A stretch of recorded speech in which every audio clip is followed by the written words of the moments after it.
Good morning all. Sanjeev, Mona Devat, Shiva Yadav, Aditya Kumar. Thank you Aditya Kumar Singh, Krishna Gautam, Nasreen, Pankaj, Rana Haider Ali.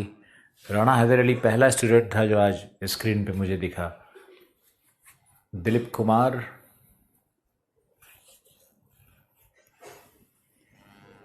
Sweet morning sir, thank you. Pratibha, Shubham,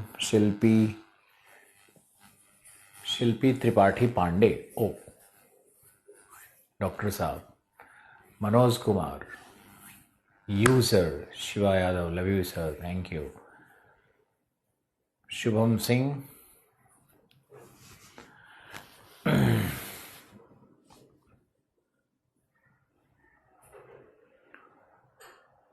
okay. After the class you can call me.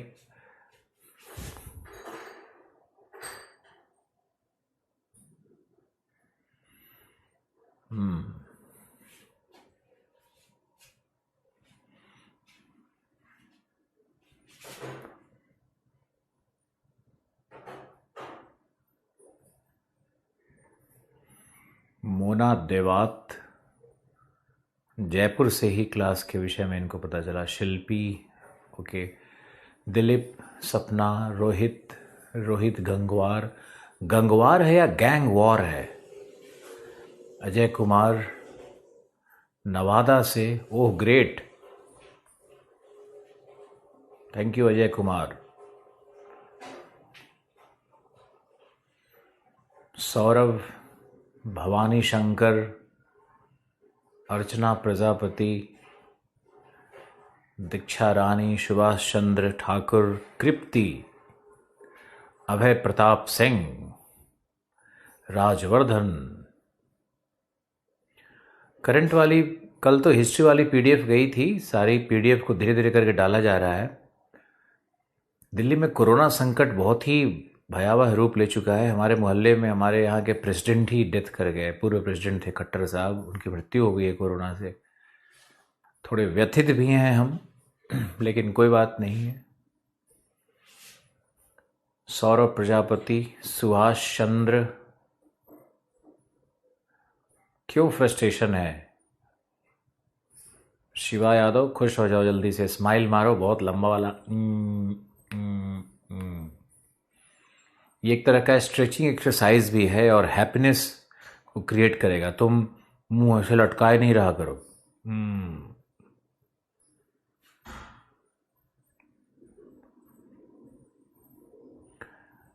Mona देवात लिख रही हैं, मेरे भैया भी आपसे ही geography का पढ़ाई किए हैं. ओके. शुभम, सुभाष चंद्र, राजीव रंजन, प्रियंका, सौरभ अभी नहा कर आए हैं क्या. Nitin, thank you. होगा, हिंदी लिटरेचर भी होगा. आपसे पढ़कर दीदी आरएस बन गई, राधिका. आपका स्टूडेंट पीएमओ में है, थैंक यू. सारा इन्फॉर्मेशन तुम ही लोग देते रहते हो.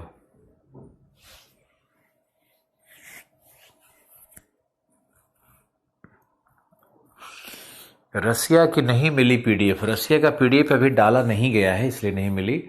हमारे जो मैंने बताया था ना, एकेडमिक हेड थे नीरज भूषण जी, तो नीरज भूषण जी को भी कोरोना हो गया. और दीपावली छठ में हमारे बहुत सारे ऑथर्स, राइटर्स कहीं ना कहीं बाहर निकल गए. अब पीडीएफ आपको नेक्स्ट 5 डेज में सब मिल जाएगा. जो भी जहां भी छोटी मोटी कमी रह गई है वो सब मिलेगा. I am very fine. Shailendra, Ankesh, नमस्ते अंकेश. प्रियंका, मैं अच्छा हूं. Okay. Saurabh Srivastava, hello. Daniel, Sandeep Sharma, आशीष,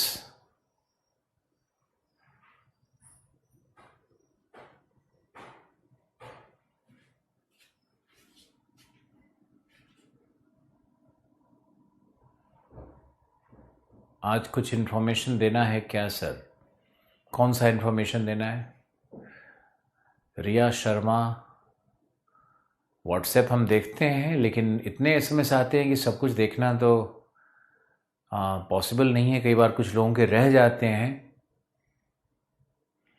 कॉन्फिडेंस आया, शैलेंद्र चौहान, स्वयंभू साहू, चलो बहुत अच्छे।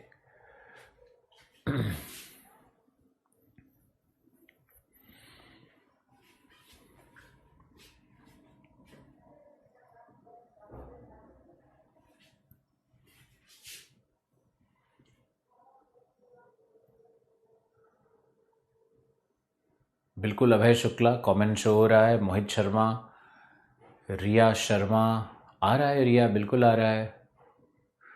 DK Pandit, thank you Saurabh. Pradyumn, कैसे पढ़ने में जुनून लाएं? शंभू, भूपेंद्र कुशवाहा,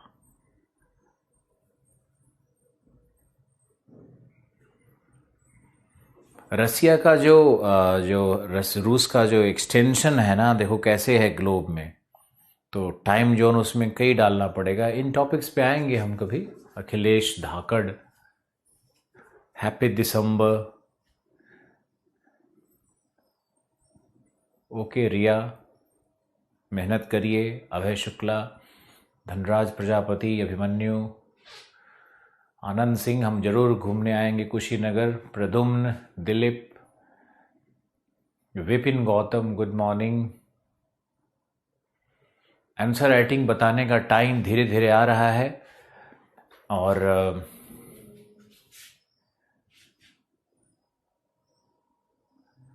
छाया राजपूत, आज कुछ सुना दीजिए क्या? जरूर मिलेंगे। प्रयागराज तो हम आ ही जाते हैं घूमते फिरते। पिछली बार गए थे तो आशुतोष यादव, कृष्णा यादव, दोनों हमारे प्रिय छात्र मिले थे वहाँ पे। अचानक गए थे उनके पास। आशुतोष का तो 70, वो तो एसडीएम बन गया। कृष्णा अगली बार बन जाएगा।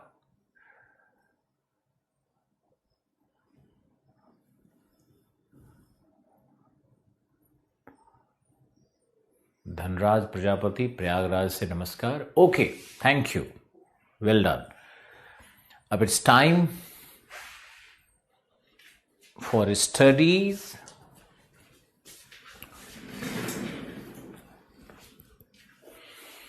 चलो शुरू करते हैं। यूरोप चलते हैं और यूरोप का एटलस निकालो। और यूरोप में हमने कल देखा था स्कैंडिनेविया का। ओके, तो यूरोप का पहले मैप निकालो।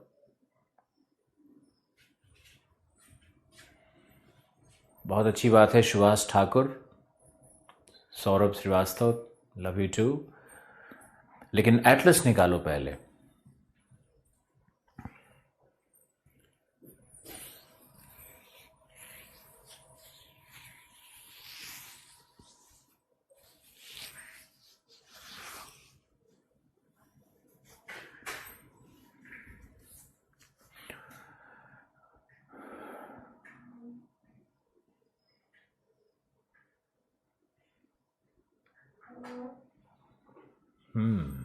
निकाल लिए, very good.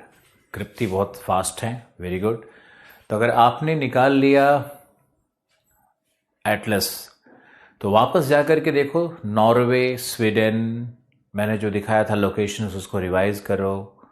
Finland, Iceland, Denmark, Fenno Scandinavia को देखना है। कैपिटल्स को देखना है। कैपिटल दिखा, very good. Baltic Sea, Gulf of Riga, Gulf of Bothnia, Gulf of Finland, ये सब आप लोगों को, आपको दिखाया गया था, आपने देखा था। ओके रिया,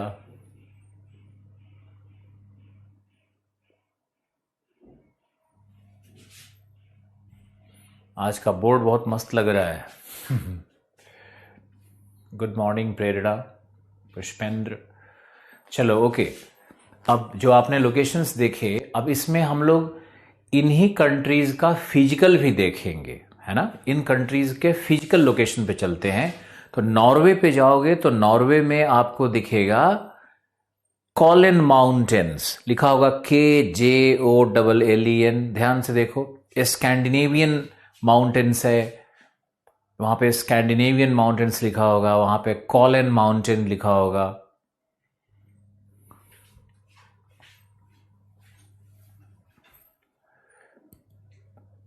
मिल गया। तो अगर वो मिल गया तो उसका हाईएस्ट पीक भी मिलना चाहिए। कुछ एटलस में 2 हाईएस्ट पीक दिखा रहा है, ऊपर नीचे एक ही नाम लिख दिया है, ध्यान रखना।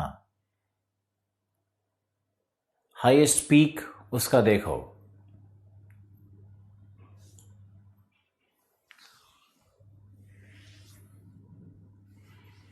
गोल्डपेगैन है।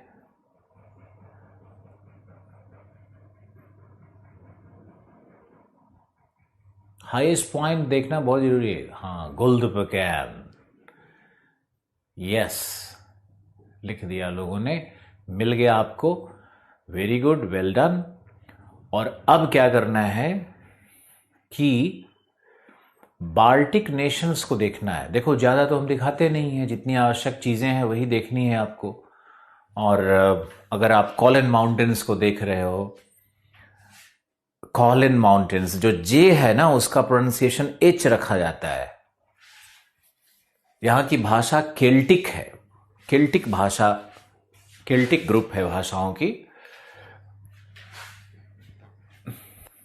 ओके,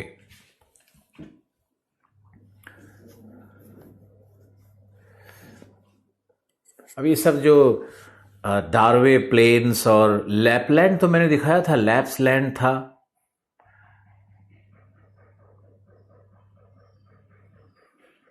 ओके, लैपलैंड्स तो मिला ही था, लैप ट्राइब के विषय में बताया था। अब ऐसा करो कि जल्दी से बाल्टिक के पास आओ और एक लिखो, नोटबुक में लिखो, बाल्टिक नेशंस। बाल्टिक नेशंस किनको कहते हैं? बाल्टिक नेशंस का मतलब है 3 देश, उसको शॉर्ट में इलाली कंट्रीज भी कहते हैं। इलाली, इलाली का मतलब हो गया इस्टोनिया, लाटविया, लिथुआनिया।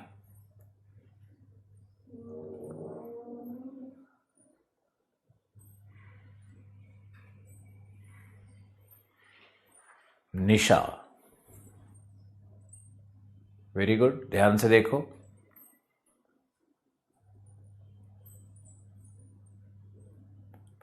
तो आपका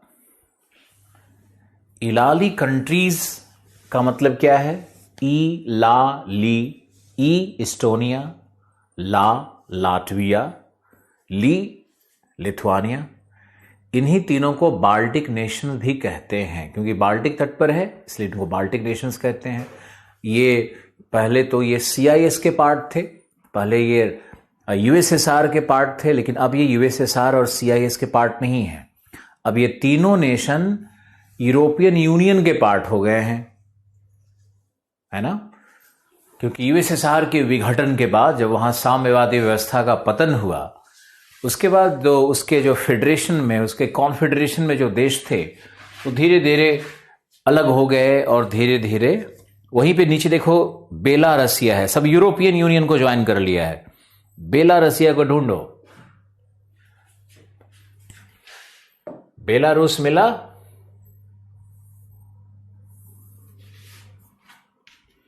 तो अगर बेलारूस मिलता है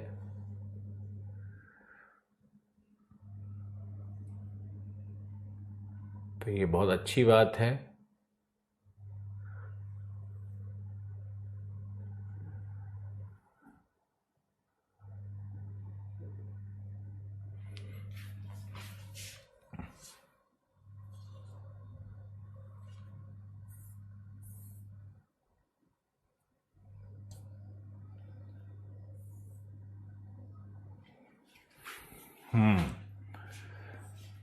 जी, हमारा यूरोप का पॉलिटिकल मैप का दृश्य है। इसमें देखो, यह है हमारा लिथुआनिया, एक देश यहां था लिथुआनिया, बाल्टिक के तट पर है। दूसरा देश है लाटविया, रीगा इसी का कैपिटल है, यहां पर रीगा है। और इधर है इस्टोनिया, आइलैंड्स भी एस्टोनिया में। तो ये 1 2 3 इनको कहते हैं बाल्टिक नेशंस। ये बाल्टिक देश यही कहलाते हैं। अब देखो इसके नीचे कौन है, मैंने अभी जस्ट बोला था बेलारसिया, बेलारूस है, राजधानी मिन्स्क है। सबकी राजधानी को भी रटो, राजधानी मिन्स्क है। उसके बाद नीचे यूक्रेन है, यूक्रेन बहुत ही बड़ा है। अब यूक्रेन में तुमको कुछ लिखना पड़ेगा, यूक्रेन में आपको लिखना पड़ेगा। ये पूर्वी, इसको हम लोग पूर्वी यूरोप कहते हैं। 1 2 3 ये सब जो भी 4 5 माल्डोवा 6 रोमानिया 7 ये सब बुल्गारिया 8 ये सब पूर्वी यूरोप कहलाता है। अब आपको देखना है कि यूक्रेन में कौन कौन सी नदियां हैं और ब्लैक सी में कौन कौन सी नदियां प्रवेश कर रही हैं, इसको देखना है। ब्लैक सी में कौन कौन सी नदियां प्रवेश कर रही है, इसका एक लिस्ट बनाओ। और यूक्रेन को देखना है। हम यूक्रेन का एक नक्शा यहां से ड्रॉ कर लेते हैं ताकि आपको कोई ज्यादा परेशानी ना हो। ये हमारा यूक्रेन है, नंबर 5। लिखो यूक्रेन,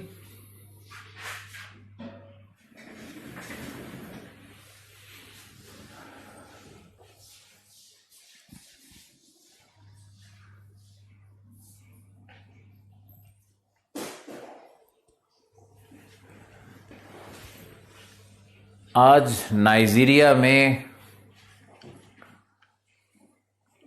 110 किसानों का गला काट दिया गया।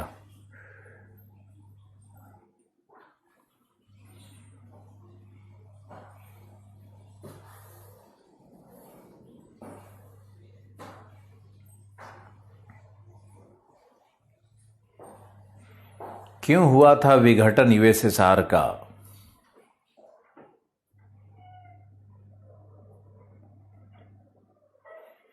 आतंकवादी संगठन ने काट दिया। शेखर झा लिख रहे हैं, दुखी हैं। चलिए ये सब डिस्कशन शैक्षणिक क्रम में अगर आता है तो किया जाता है, बाकी ऐसे बैठ के कथा कहानी का कोई मतलब नहीं बनता है। आप देखिए कि ब्लैक सी में कौन कौन सी नदियां जा रही हैं, उनको ढूंढ करके निकालिए पहले, तब पता चलेगा कि यूक्रेन में कौन कौन सी नदियां हैं। Dnieper, निस्तर, bug, don,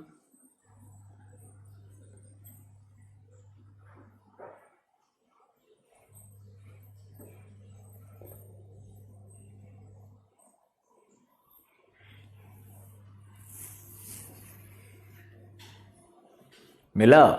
Dnieper, निस्तर, bug, don.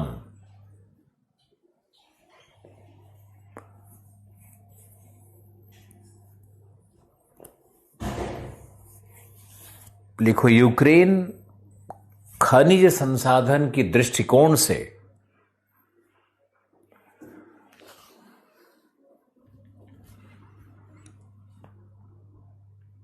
सबसे संपन्न राष्ट्र है।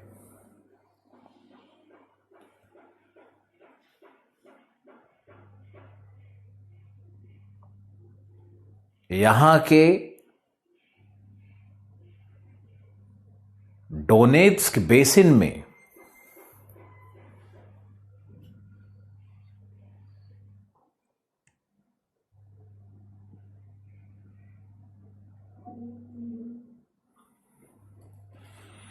रुचि जैन लिख रहे हैं डॉन नदी कैस्पियन में जा रही है।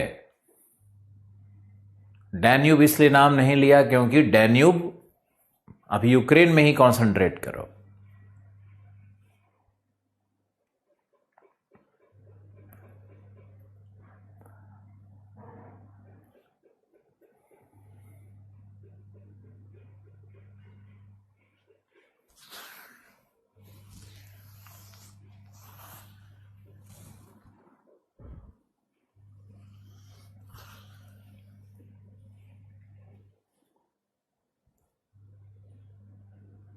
ओके, आगे देखो, यूक्रेन में लिखो कि यहां खनिज संपदा बहुत विशाल है। लिखो डोनेट्स बेसिन, DON, यहां देखो डोनेट्स बेसिन है।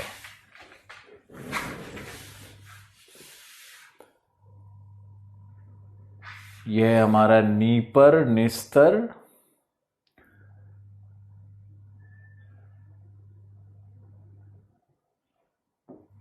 यहां पे दिया नहीं है लेकिन आपको दिखाते हैं। डोनेट्स्क है,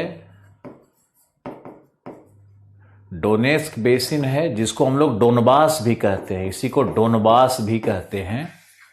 तो डोनबास क्षेत्र है, ये कोयला के लिए है, कोल के लिए है। फिर यहां पर एक भाग है, इसका नाम है Kursk, KURSK, Kursk magnetic anomaly.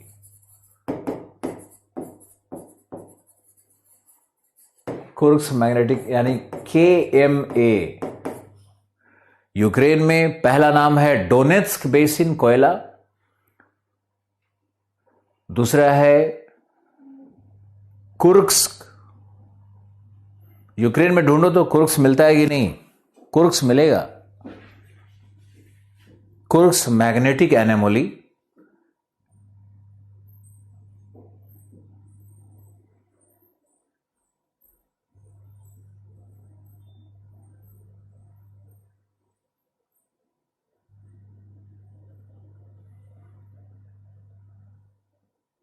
Kursk रसिया और यूक्रेन के सीमा पे है, रसिया में होना चाहिए। कुर्स्क रसिया में दिखा रहा है क्या?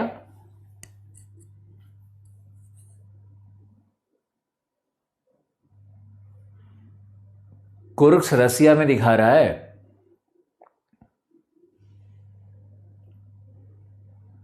हाँ, तो ये जो कुर्स्क मैग्नेटिक एनोमली है ये रसिया के पास है, लेकिन ये यूक्रेन इस पे दावा करता है, विवादित है, लेकिन है ये रसिया में। तो कुर्स्क मैग्नेटिक एनोमली रसिया का लोहे का भंडार है, ये लौह अयस्क का भंडार है, लौह अयस्क है कुर्स्क मैग्नेटिक एनोमली।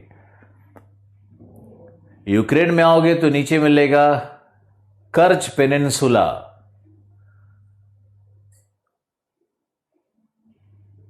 कर्च पेनिनसुला, ये नीचे वाला है कर्च। कर्च पेनिनसुला में लोहा है, और यहां बीच में एक जगह है जिसका नाम है ज़ैपोरोज़ी, ज़ैपोरोज़ी। यूक्रेन में डॉन नदी भी रूस में है, काला सागर ब्लैक सी है,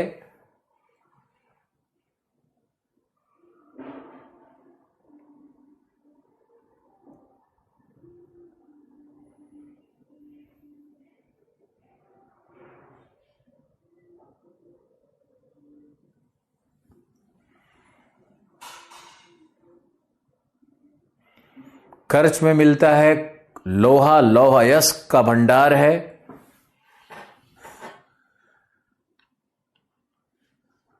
कर्च पेनिनसुला है। क्रीमिया, क्रीमिया लिखा है क्या वहां पे?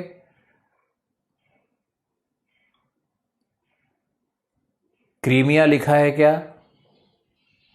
ओके, वो क्रीमिया का जो प्रायद्वीप है ना, उसमें लौह अयस्क का भंडार है। ज़ैपोरोज़ी है क्या? ज़ैपोरोज़ी है क्या? क्रीमिया से उत्तर जाओगे तो लगभग मध्य यूक्रेन में ज़ैपोरोज़ी है, ज़ैपोरोज़ी सिटी।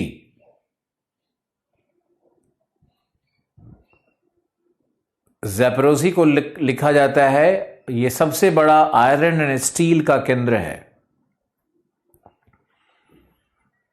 ज़ैपोरोज़ी में आप लौह अयस्क का कारखाना है।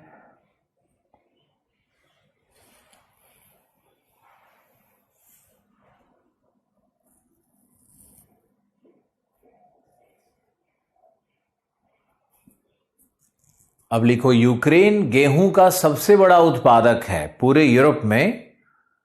यूक्रेन गेहूं का सबसे बड़ा उत्पादक है तथा यूक्रेन को ब्रेड बास्केट भी कहते हैं।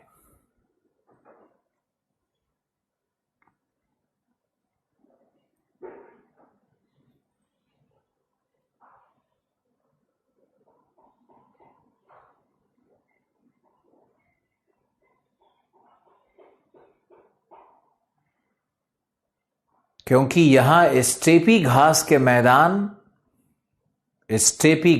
मैदान यूक्रेन में सबसे ज्यादा है।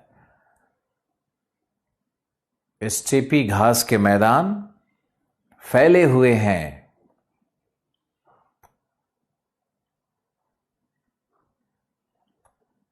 तथा यहां की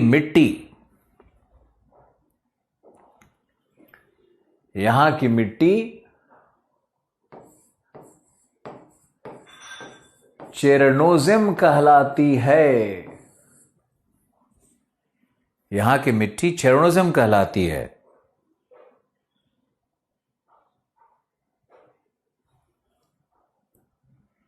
जो काली मिट्टी है। मैंने आपको बताया था पहले भी, जो काली मिट्टी है, black soil of the world कहते हैं।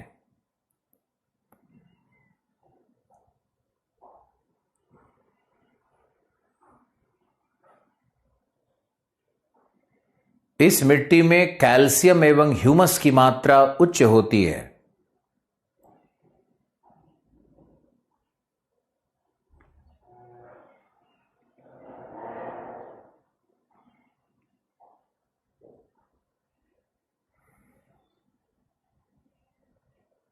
ज्वालामुखी से नहीं, घास के कारण, ह्यूमस के कारण रंग काला है। ह्यूमस के कारण रंग काला है। ह्यूमस क्या होता है? Organic material. घास के सूखने से जो, या जानवर का जो एक्सक्रीटा होता है, उसके कारण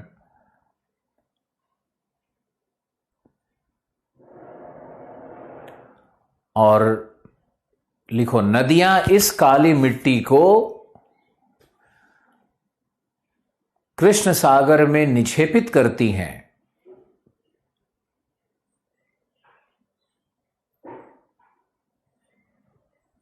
कृष्ण सागर में निक्षेपित करती हैं।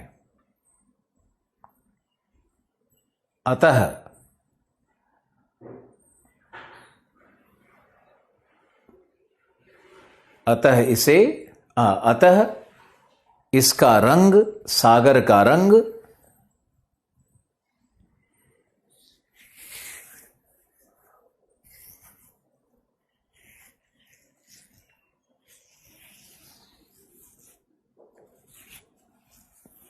काला है।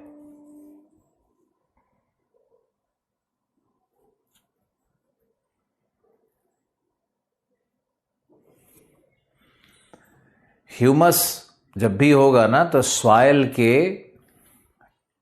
ऊपरी लेयर यानी ए लेयर में होता है, या कहीं कहीं पे उसको ओ लेयर भी कहते हैं।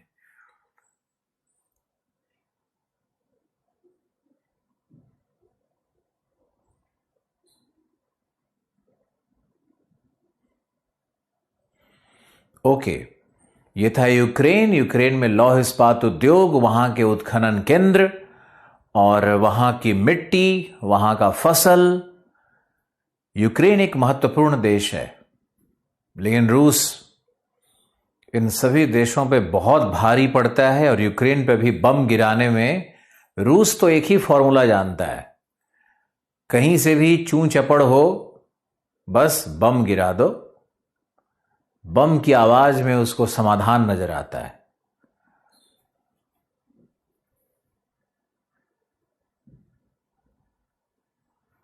करच जलसंधि है और क्रीमिया होगा, वहां पे पेनिनसुला पे क्रीमिया लिखा होगा।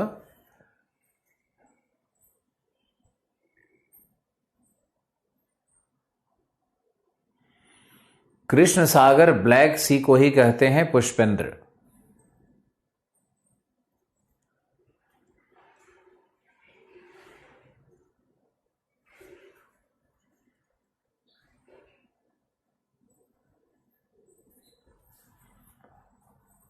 ओके, अब हम लोग यूरोप में चलते हैं और यूरोप के पूरे मैप में आप अच्छे से देखना, हम सब सिटीज को भी दिखाएंगे और नदियों को दिखाएंगे। सबसे पहले चलते हैं पोलैंड की ओर। पोलैंड मिला जर्मनी से पूर्व,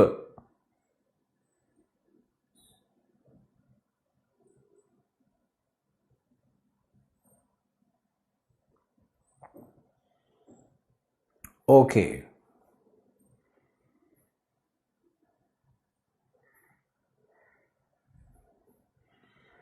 थोड़ा स्लो, मैं स्लो हो जाता हूं, कोई प्रॉब्लम नहीं है। आपका सीखना इंपॉर्टेंट है, मेरा क्लास पूरा होना इंपॉर्टेंट नहीं है। तो आप पोलैंड को देखो, आराम से ढूंढो और वीडियो 5 बार देखोगे तो क्या नहीं होगा। पोलैंड की राजधानी देखो, पॉलिटिकल मैप में ही देखना है। पोलैंड की राजधानी देखो, वार्सा की संधि क्या थी, विश्व युद्ध से क्या संबंध था।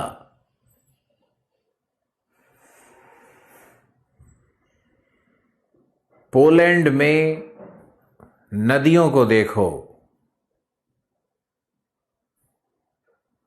ओडर, विस्चुला,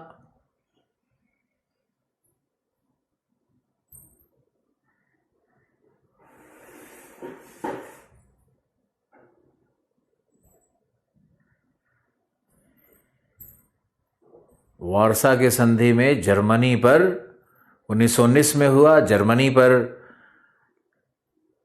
बहुत बड़ा फाइनेंशियल आर्थिक लगान लगाया गया और सेकेंड वर्ल्ड का कारण भी माना जाता है वार्सा की संधि को ही, क्योंकि उसमें बहुत अन्याय था।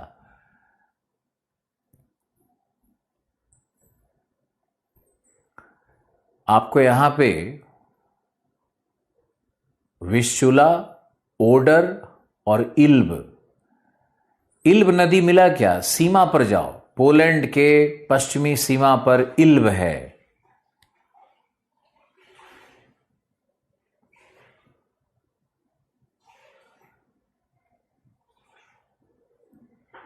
यहां बग रिवर है क्या, बग, BUG, बग।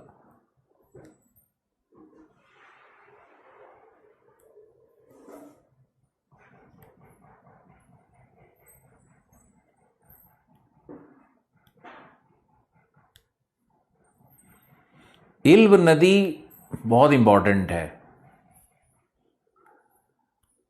ये सब बाकी रिवर मत देखो ना, जो रिवर दिखा रहे हैं वही देखो।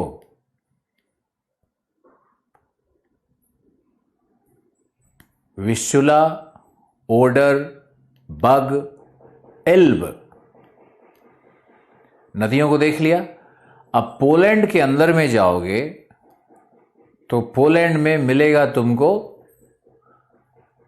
आयरन ओर का बड़ा बड़ा माइनिंग एरिया, आयरन ओर का, और आयरन ओर सिटी मिलेगा। वार्सा से दक्षिण जाओ,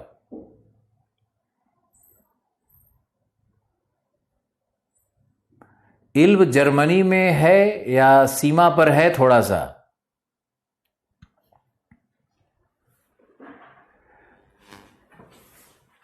क्या पोलैंड की सीमा पर इल्ब नहीं है?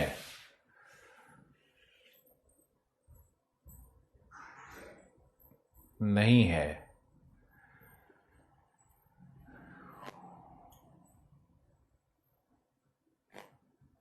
इल्ब जर्मनी में मिलेगा, ये रहा इल्ब, और ये रहा ओडर। ओडर है सीमा पर।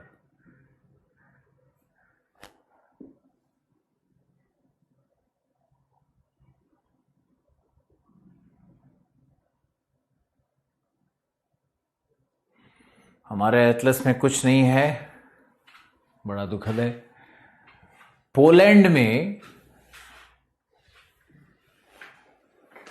जर्मनी में है, बिल्कुल कंफर्म है, जर्मनी में है। इल्व जर्मनी में है। ओडर ही है जो कि सीमा बना रही है। अब यहां पर आपको क्लैरिटी दे देते हैं, बिल्कुल स्पष्टता दे देते हैं कि पोलैंड में ये जो सीमा पे नदी जा रही है वो ओडर नदी है यहां पर, और ये विशुला है।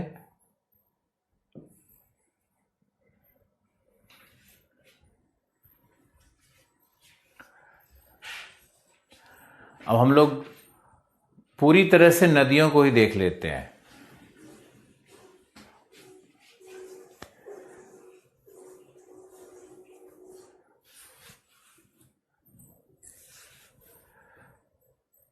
इल्ब भी जर्मनी और पोलैंड की सीमा को टच नहीं करता है।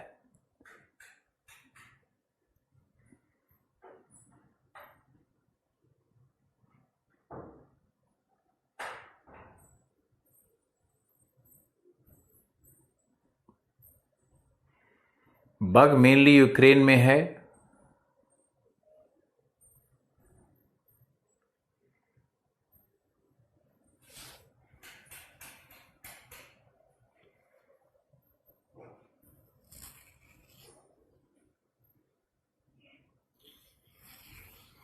ओके राहुल।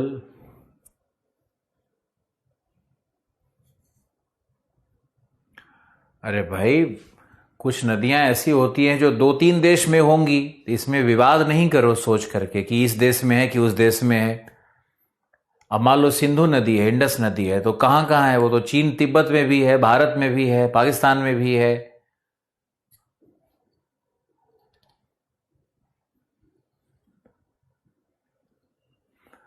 और बहुत नदियों का नेटवर्क होता है तो कंफ्यूजन हो जाता है। अब आपको हम, रुको सब लोग, फिर से देखते हैं। अब मेरी चलेगी, हम तुम्हारा पढ़ पढ़ करके बहुत बोल दिया। अब देखो, सुनो ध्यान से। पोलैंड चलते हैं और पोलैंड से हम लोग घूमेंगे एंटी क्लॉकवाइज। पोलैंड से एंटी क्लॉकवाइज चलना है। तो सबसे पहले मिलेगा विशुला, फिर मिलेगा ओडर, फिर मिलेगा राइन, जर्मनी में है राइन, फिर मिलेगा सीन, फिर मिलेगा लॉयर, फिर मिलेगा गैरोन, और फिर मिलेगा रोन। सिस्टमैटिक करो। फिर से पोलैंड में जाओ, फिर से पोलैंड में जाओ। आपके ऊपर छोड़ने पे तो हंगामा हो जाता है।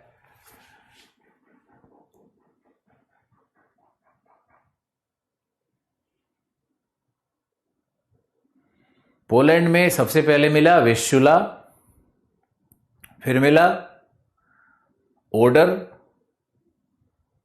जर्मनी में आओगे मिलेगा इल्ब,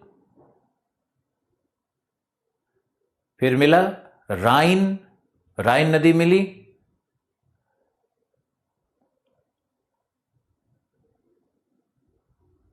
राइन, इसमें इल्ब और राइन दोनों जर्मनी में है। उसके बाद फ्रांस में घुसो, वहां मिलेगा सीन, लॉयर, गैरोन, और नीचे भूमध्य सागर में जाने वाली नदी है रोन, RHONE।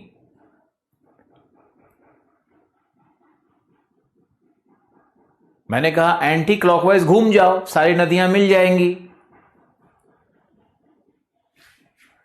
राइन नहीं मिला।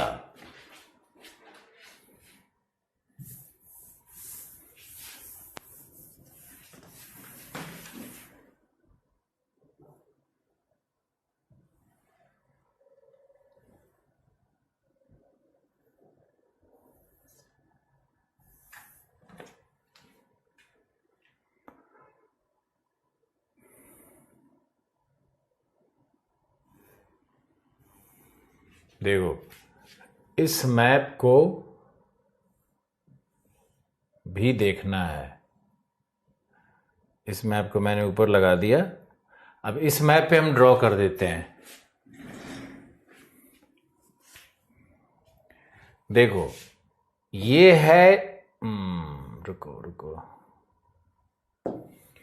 ये है नीपर नदी जो यूक्रेन में है, और ये है निस्तर नदी जो यूक्रेन में है। अब ये रहा हमारा पोलैंड। पोलैंड की नदी है, पहली नदी है विस्चुला। ये देखो, एक जहां पे लिखा ये है पोलैंड में विस्चुला, आगे तो इसमें दिया नहीं है लेकिन आपको दिखा दे। दूसरा है ओडर, ये दूसरा है ओडर। तीसरा यहां पर है इल्ब, ये तीसरा हमने बना दिया। इल्ब जर्मनी में चला गया।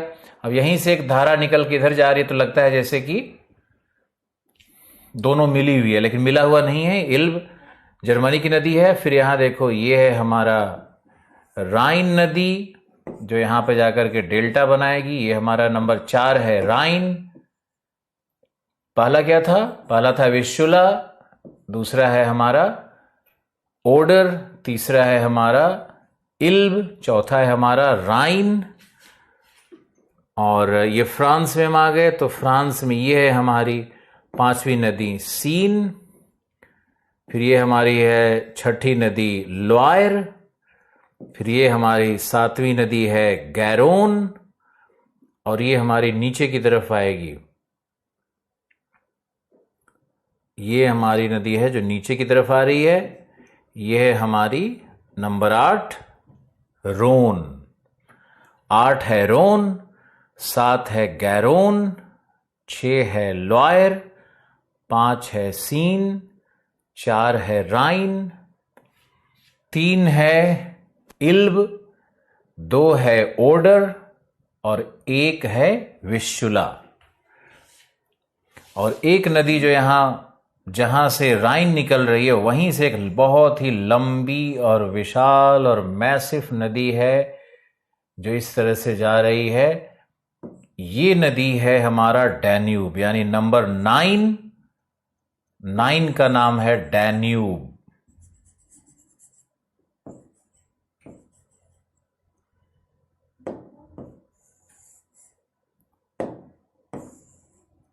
यह है डैन्यूब जो कि ब्लैक सी में जा रही है। ये मैंने एरो बना दिया है ताकि आप लोगों को पता चले कि नदी किधर जा रही है। कौन सी नदी किधर जा रही है उसका ये एरो से पता चलेगा। और एक, अगर यूरोप में यहां इटली में आओगे तो यहां तो दिया नहीं है, लेकिन यहां पे पो नदी है। ये हमारा है नंबर 10, इटली की सबसे महत्वपूर्ण नदी पो, जो एड्रियाटिक सी में जाएगी।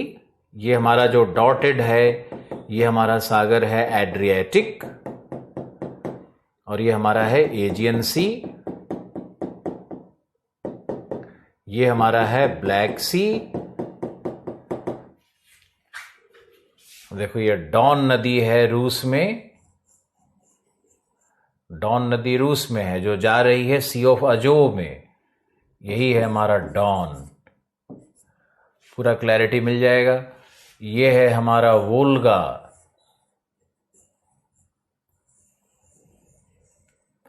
यूरोपियन अपलैंड से निकल रही है। यह है हमारा वोल्गा। ये था हमारा डॉन।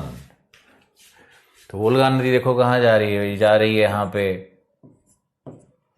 कैस्पियन में जा रही है, और यहां से आ रही है हमारी यूराल। ये हमारी है यूराल। अब सारे नदियों को तुम एक साथ देख सकते हो। नदियों का जो नेटवर्क है उसको और देखो।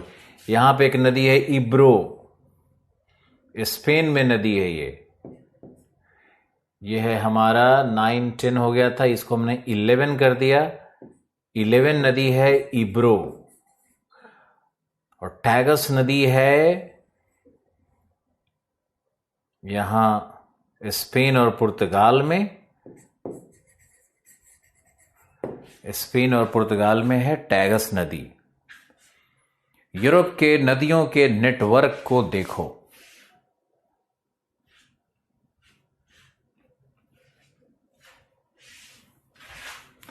तो इब्रो को हमने दिया था 11 नंबर, टैगस को हम देंगे नंबर 12 और निस्तर को देंगे 13, नीपर को देंगे 14, डॉन को देंगे 15 और वोल्गा को देंगे 16। यूराल को दे देते हैं 17।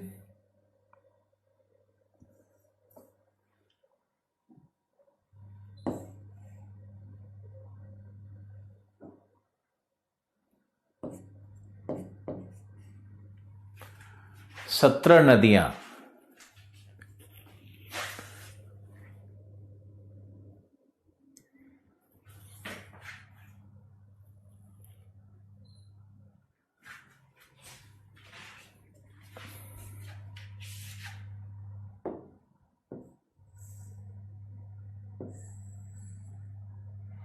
इब्रो का डायरेक्शन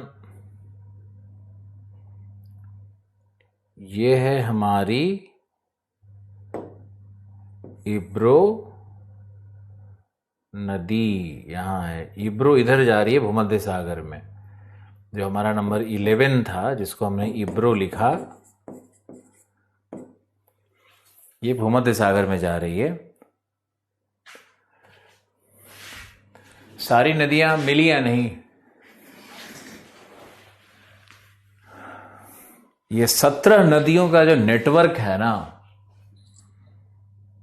ये 17 नदियों के नेटवर्क को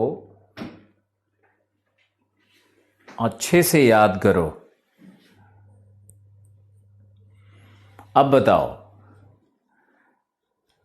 इन नदियों पर कौन कौन से बड़े बड़े नगर स्थापित हैं? यूरोप से बहुत पूछता है।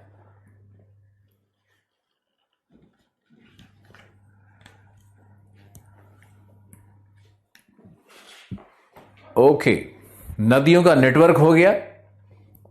अब नदियों पे अवस्थित नगरों को देखें।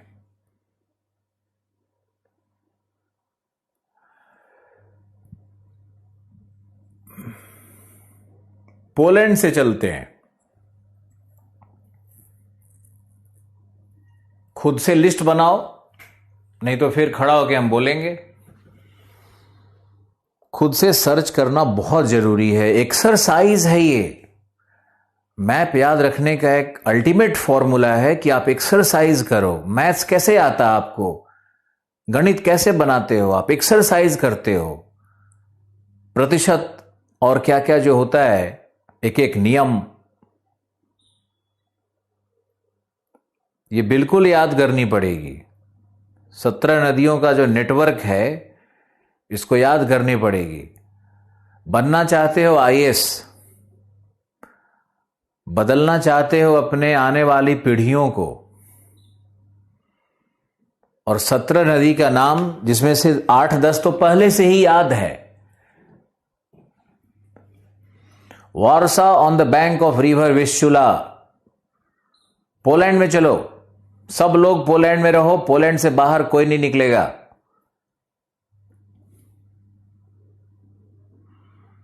आठवां नदी है रोन, RHONE।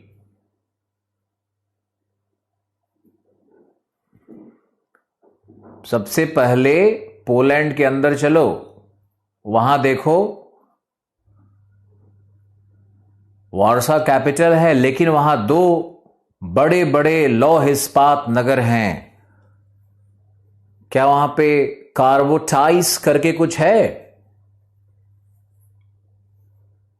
क्रावोटाइस, स्पेलिंग शुद्ध लिख करके भेजो मेरे पास।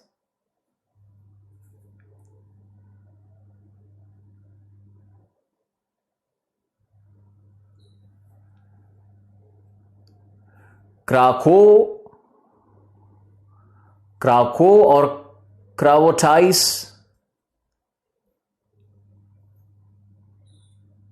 दो नगर है, क्राको और कार्वोटाइस, ऐसे करके कुछ होगा। हो सकता है क्रावोटाइस नहीं दिया हो, तो आप क्राको को नजर अंडरलाइन कर लो और नोटबुक में लिख लो लौह इस्पात नगर, क्राको और कार्बोटाइस।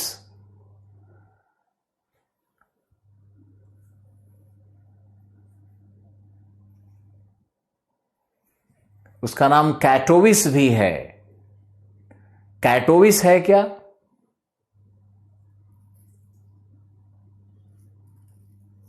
अगर कैटोविस है तो नया नाम कैटोविस है। क्राको और कैटोविस, हाँ आप लिख लो क्राको और कैटोविस लौह इस्पात नगर है।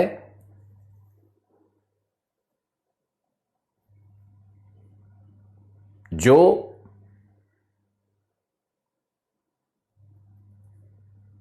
पिल्सेन,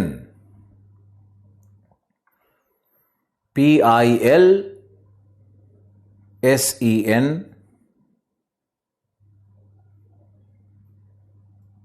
जो पिल्सेन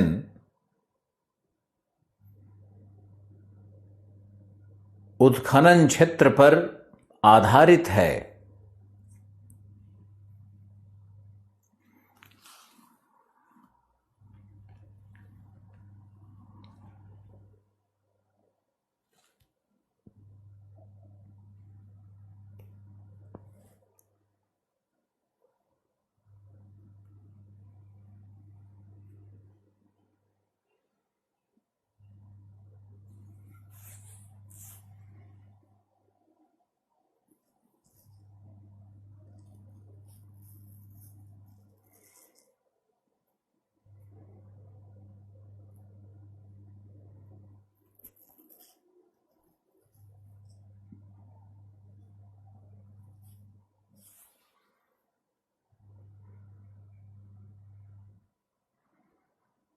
नाइन नंबर की रिवर डैन्यूब लिखा है ना, डैन्यूब है नंबर 9।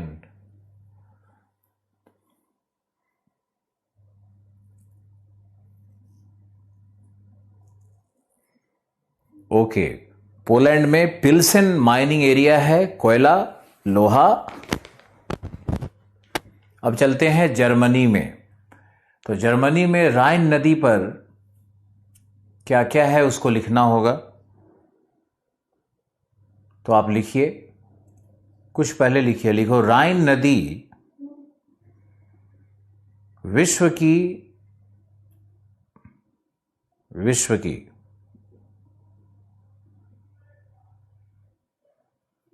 सघनतम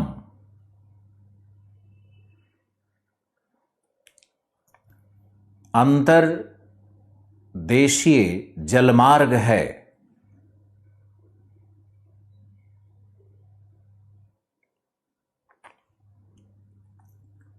यह एक भ्रंश रेखा से निकलती है, भ्रंश रेखा से निकलती है तथा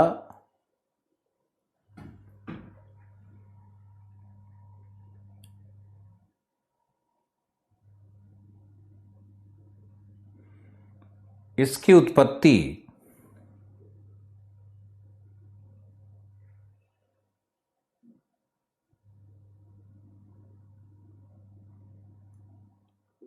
ब्लैक फॉरेस्ट जर्मनी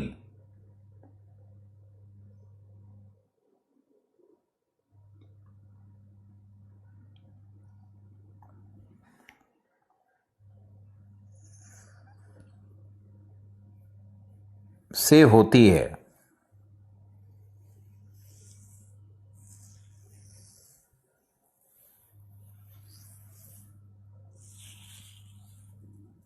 यह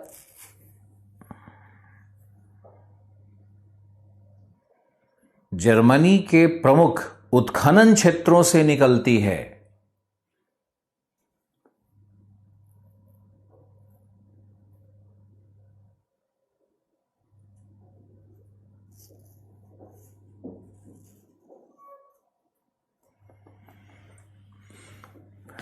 यह जर्मनी के प्रमुख उत्खनन क्षेत्रों से निकलती है।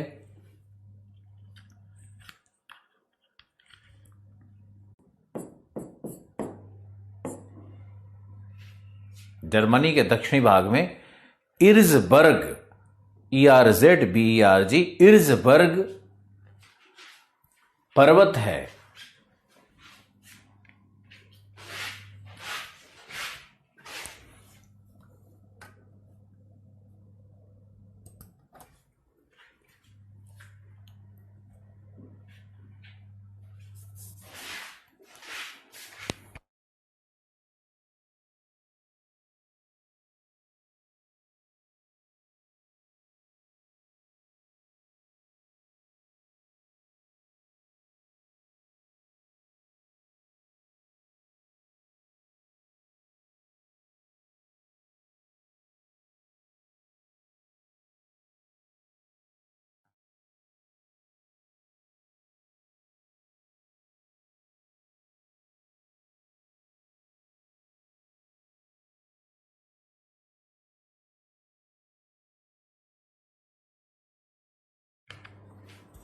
शायद जर्मनी पे वीडियो रुक गया। चलो हम पूरी बात फिर से कह देते हैं। ओके, तो आप लिखो कि जर्मनी की सर्व प्रमुख नदी राइन है। राइन वहां का जीवन रेखा है। राइन नदी भ्रंश घाटी से निकलती है।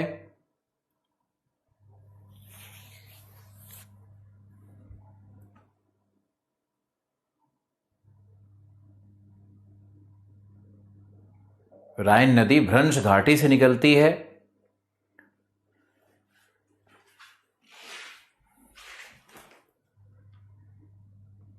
Origin of Ryan,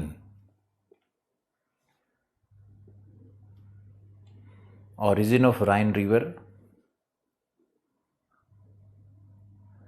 I found this on the web.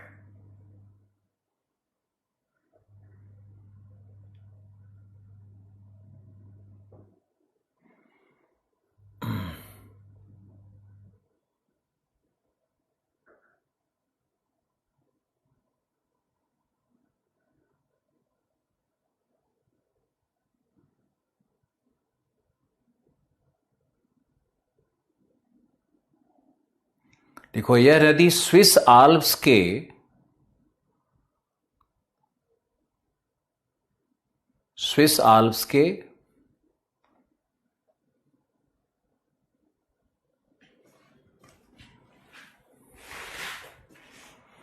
ग्रोबुदेन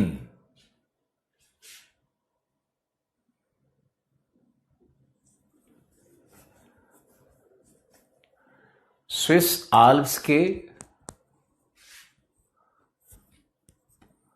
ग्रोबुदेन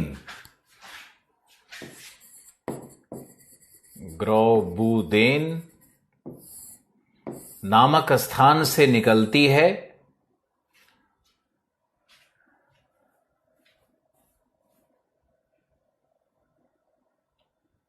तथा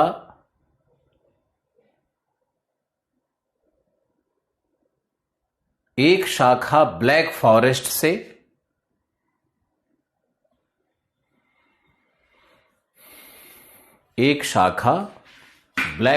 से भी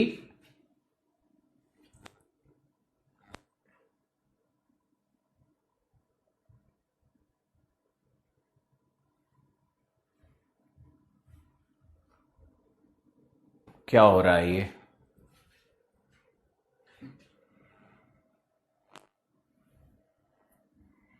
तो राइन रिवर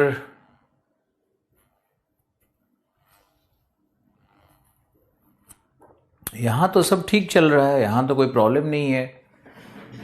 लाइट है ही, इंटरनेट है ही, ऐसा होना तो नहीं चाहिए।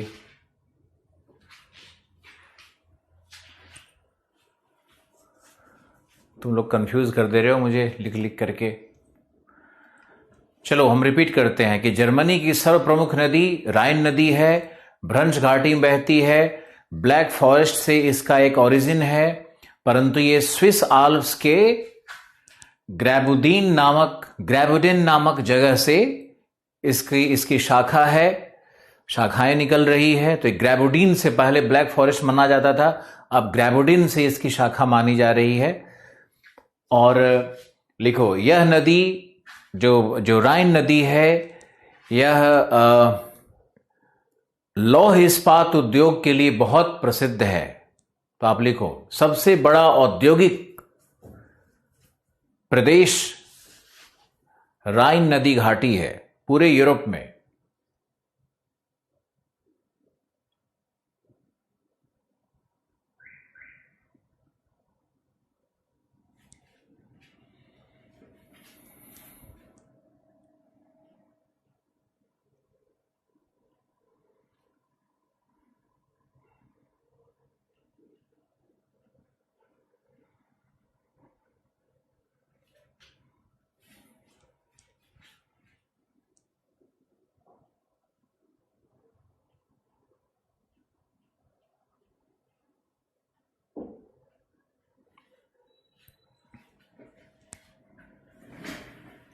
ओके, तो अब सबसे बड़ा औद्योगिक नगर है, औद्योगिक नगर प्राप्त होते हैं राइन के किनारे। लिखो, लौह इस्पात उद्योग के विकास का कारण क्या है?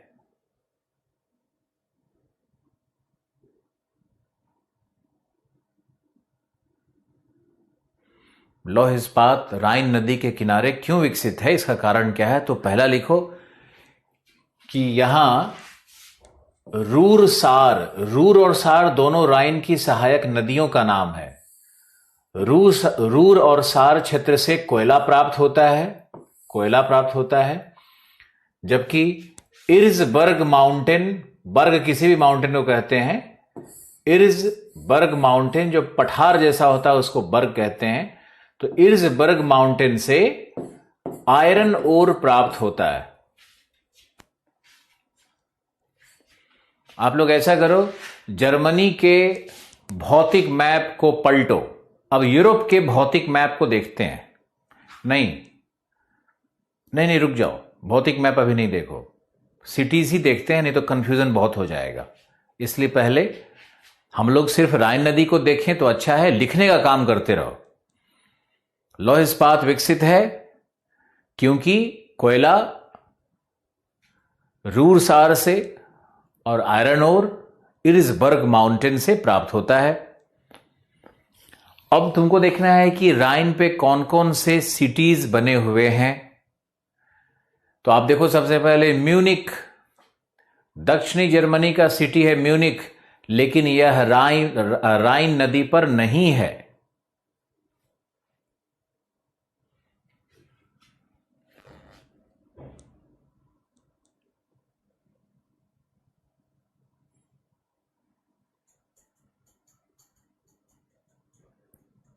राइन नदी पर नहीं है।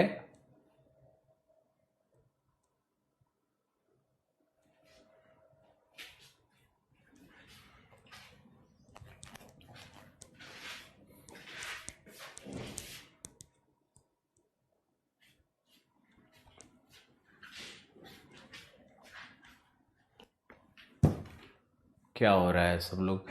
हाँ, लिख तो रहा है। तो राइन नदी पे नहीं है म्यूनिक, लेकिन मिलना बहुत जरूरी है। म्यूनिक वहां का कल्चरल कैपिटल है। आप पहले म्यूनिक लिखो ना, म्यूनिक वहां का कल्चरल कैपिटल है, सांस्कृतिक राजधानी है।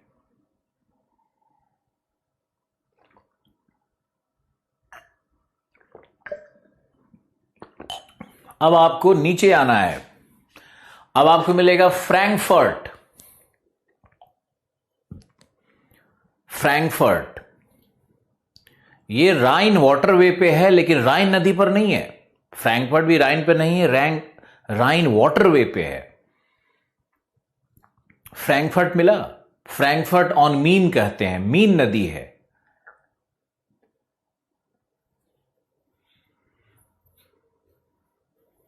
म्यूनिक है, फ्रैंकफर्ट है।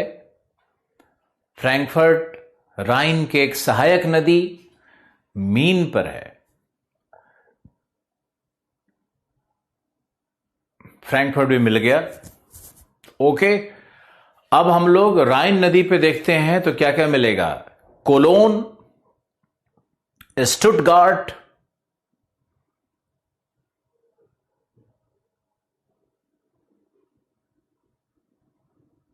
कोलोन मिला, लिखा होगा कोलोगनी, पढ़ते हैं कोलोन।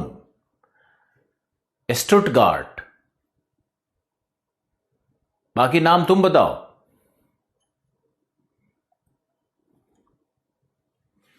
कोलोन, स्टुटगार्ट, ये सब मिला। जर्मनी की राजधानी,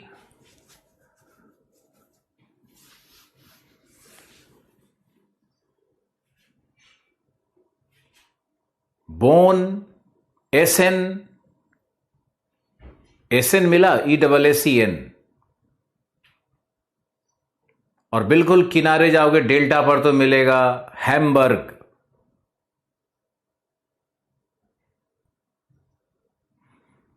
colon, एसेन, Stuttgart, bone, Hamburg.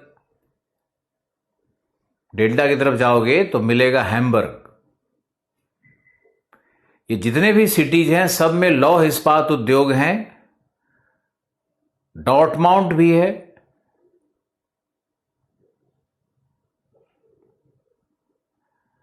Hamburg इल्बी पे है, इल्ब नदी पर हैम्बर्ग है।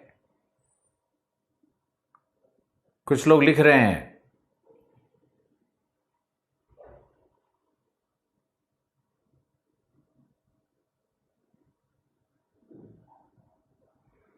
हाइडेलबर्ग,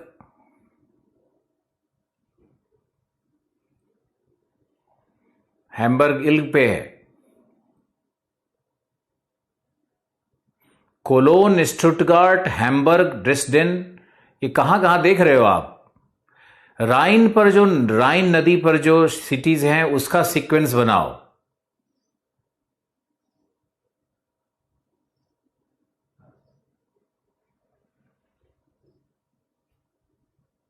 हैम्बर्ग तो इल्ब नदी पर है। देखो, कोलोन है, स्टुटगार्ट है, एसेन है, बोन है, और इसके मुहाने पे नदी पे जाओगे तो रोटरडैम मिलेगा।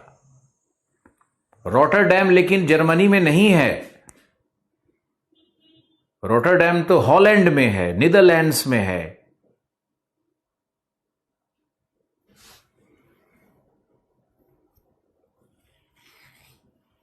Stuttgart, bone, colon, एसेन।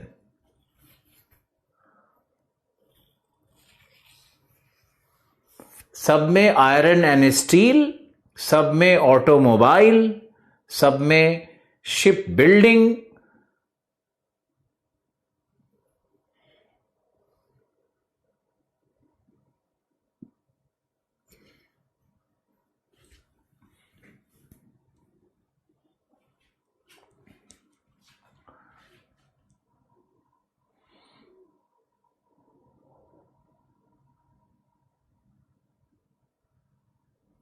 Okay, well done. अब जर्मनी तो हो गया, अब चलते हैं रॉटरडैम वाले देश में, नीदरलैंड्स में चलते हैं। नीदरलैंड्स में, नीदरलैंड का कैपिटल, हॉलैंड का कैपिटल। नीदर का मतलब होता है गड्ढा, HO हो का मतलब भी होता है पाताल। नीदर मतलब पाताल। चूंकि समुद्र तल से नीचे है ये देश, कि देश जो है ना ये समुद्र तल से नीचे है, और समुद्र के पानी को लोगों ने डाइक बना करके, इम्बैंकमेंट बना करके इन्होंने पानी को रोका हुआ है। समुद्र के पानी को रोका गया है। नहीं तो अगर ये इम्बैंकमेंट और डाइक हटा दिया जाएगा तो नीदरलैंड में समुद्र का पानी घुस जाएगा। इसका नाम नीदरलैंड क्यों है? नीदर का मतलब क्या है? हो का मतलब क्या है? पाताल, गड्ढा, नीचे है, समुद्र तल से नीचे है ये देश। अद्भुत देश है, यूरोप का सबसे ज्यादा डेंसली पॉपुलेटेड देश है। और डेन्यूब एक नदी है, अभी आएंगे उस पे हम। अब आपको देखना है कि नीदरलैंड में किस नदी का डेल्टा है? बड़ा कठिन प्रश्न है। किस नदी का डेल्टा है?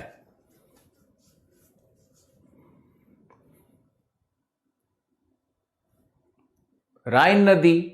इसमें भी सोच रहे हो? अभी तो देखा था राइन नदी का डेल्टा है। और अब देखो आप कि नीदरलैंड का capital Amsterdam. Amsterdam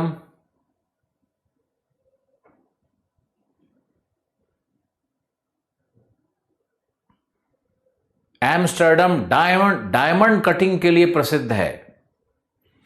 diamond cutting के लिए नीदरलैंड्स बहुत प्रसिद्ध है। लिखते जाइए। डायमंड कटिंग के लिए नीदरलैंड्स प्रसिद्ध है।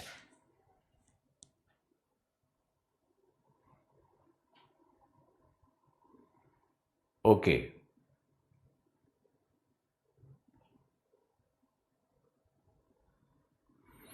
डायमंड कटिंग वहां भारतीय ही करते हैं। सूरत में भी डायमंड कटिंग इंडस्ट्री है, यहां भी है। अब देखो इसमें कि एम्स्टर्डम के अलावा क्या वहां पे एंटवर्प है? एंटवर्प सिटी का नाम है, एंटवर्प। इसमें तो कुछ है ही नहीं, हम क्या दिखाएं। मैप हमने गलत सिलेक्ट कर लिया है, लेकिन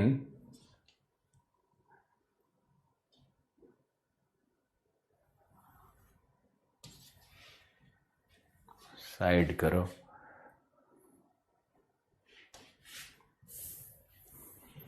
एंटवर्प सिटी तो नहीं दिखा रहा है।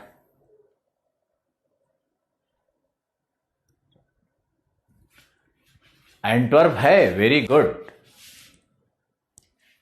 पुष्पेंद्र नहीं है, Archana yes sir. Antwerp diamond cutting का पूरी दुनिया का सबसे बड़ा नगर है, डायमंड कटिंग का।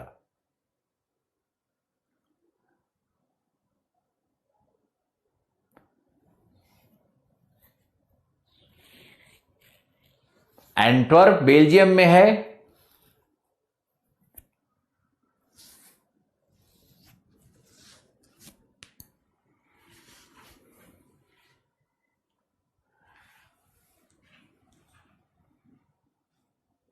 एंटवर्प को ध्यान से देखो। जहीर लिख रहा है कि एंटवर्प बेल्जियम में है। पुष्पेंद्र लिख रहा है बेल्जियम में है। अर्चना बेल्जियम में है।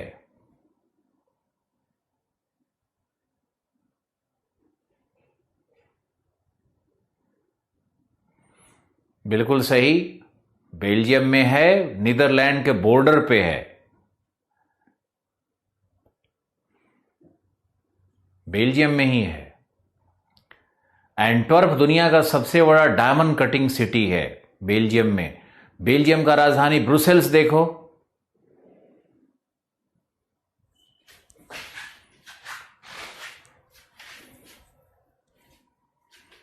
ब्रुसेल्स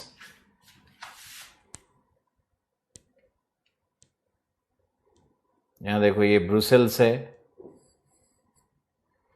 बेल्जियम की राजधानी ब्रुसेल्स।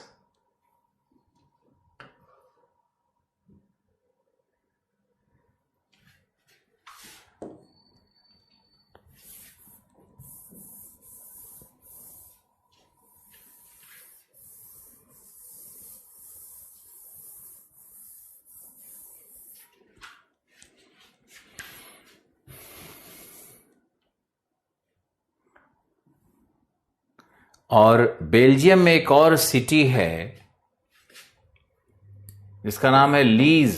बहुत छोटा सा सिटी है, लेकिन बहुत विश्व में विख्यात है, इसलिए मैंने आपको लीज का भी नाम बताया। लीज शायद नहीं होगा आपके एटलस में, लेकिन आप बेल्जियम में लिख सकते हो। एंटवर्प भी बेल्जियम में है। लीज किस लिए प्रसिद्ध है? लीज दे रहा है क्या?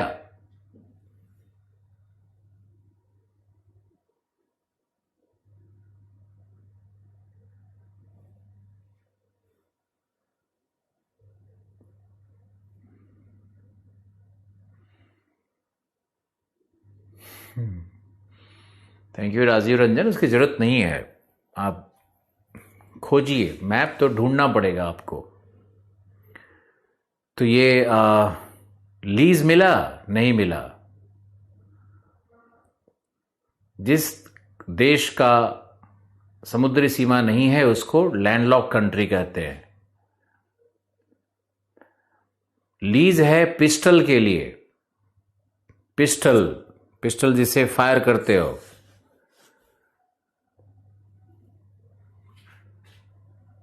पिस्टल के लिए लीज को जाना जाता है। अब आप आइए फ्रांस में।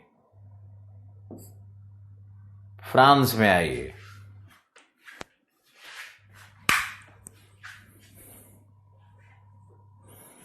फ्रांस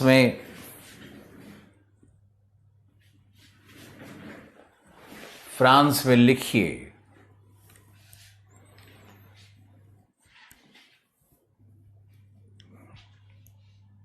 फ्रांस में नदियों को मैंने दिखाया था। अब वहां के सिटीज को देखो। लग्जमबर्ग एक है वहां पे फ्रांस के ऊपर। बेल्जियम, लग्जमबर्ग और नीदरलैंड्स, 3 छोटे छोटे राष्ट्र हैं। लग्जमबर्ग भी देखना है आपको।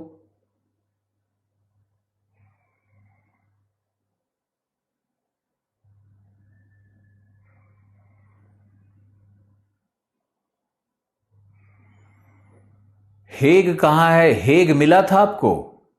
तीनों राष्ट्रों को फिर से देखिए, यूरोप के बहुत महत्वपूर्ण हैं।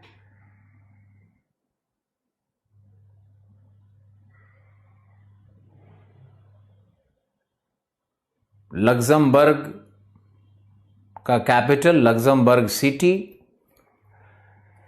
ये जो 3 देश हैं उसको हम लोग कहते हैं बेनिलक्स कंट्री। बेनिलक्स कहते हैं। हेग नीदरलैंड में है। International court of justice Hague में है।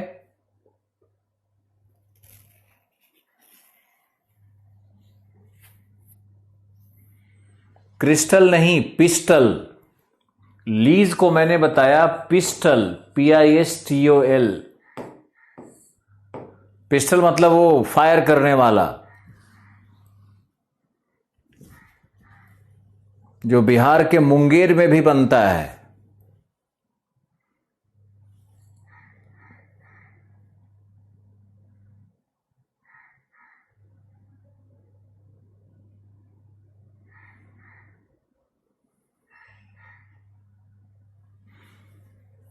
इंटरनेशनल कोर्ट ऑफ जस्टिस है यहां पे लग्जमबर्ग।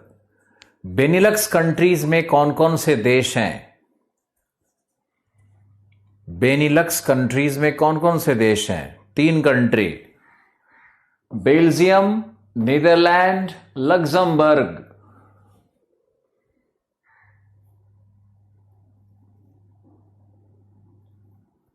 3 देश है।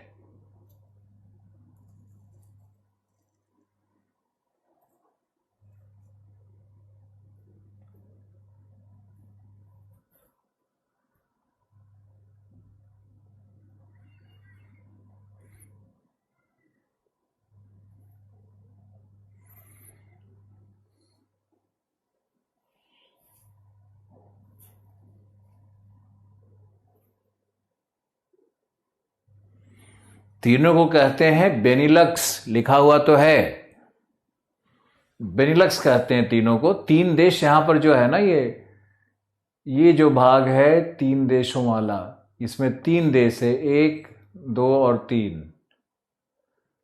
3 देश यहां पर है। अब आओ फ्रांस में।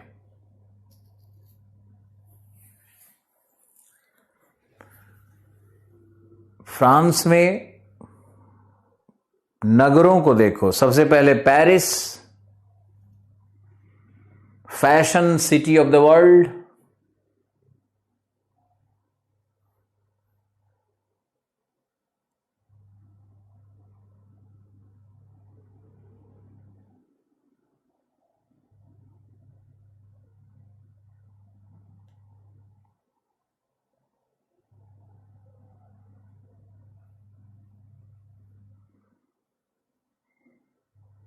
बेनिलक्स कंट्री क्यों कहते हैं? क्योंकि बी से तीनों का नाम जोड़ दिया है भाई।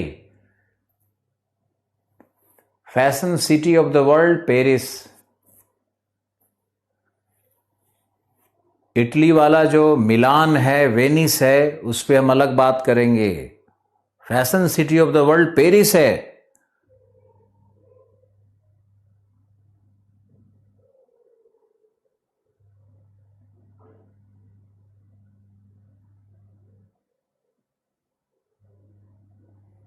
शेखर झा, बोला जाए।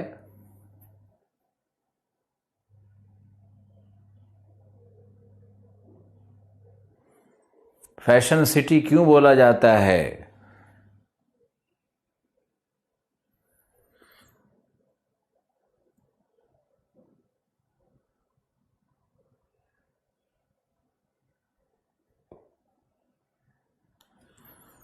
फैशन क्या होता है? सिटीज का नाम पहले देखो वहां पे। जिनेवा यहां नहीं है, जिनेवा स्विट्जरलैंड में है। पुष्पेंद्र, गलत देख रहे हो। फ्रांस के सिटीज को देखो। लैंग्वेज, कल्चर सब बताएंगे, पहले आप लोकेशन देखो। यूरोप चलेगा अभी?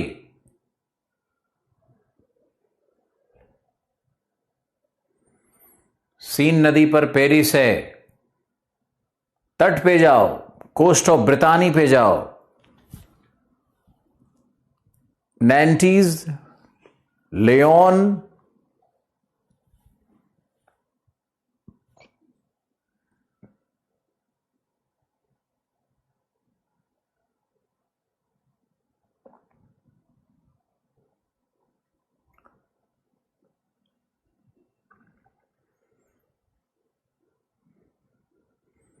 जिनेवा फ्रांस में गलत दे रहा है।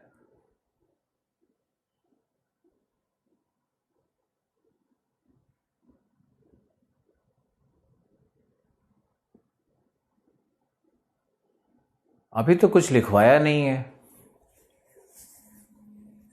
बीच बीच में कहीं कहीं कुछ कुछ लिख सकते हो।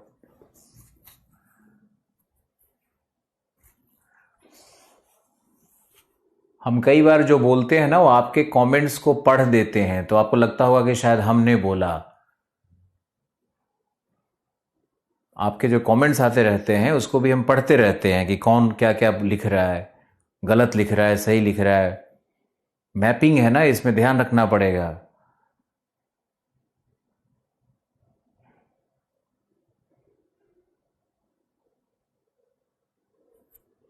फ्रांस में जिनेवा दिया हुआ है गीता जी, आप उसको काट दीजिए। इसी तरह के कारण कंफ्यूजन हो जा रहा है मैपिंग में। आप लोग जो देख रहे हो उसको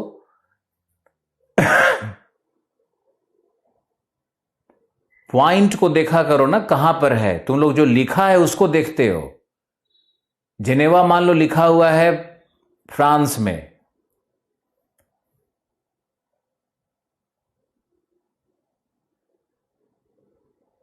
उसका पॉइंट कहां दिया हुआ है?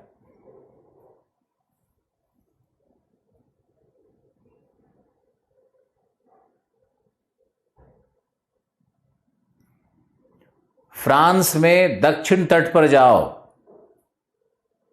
दक्षिण तट पर मिलेगा मार्सिलिस।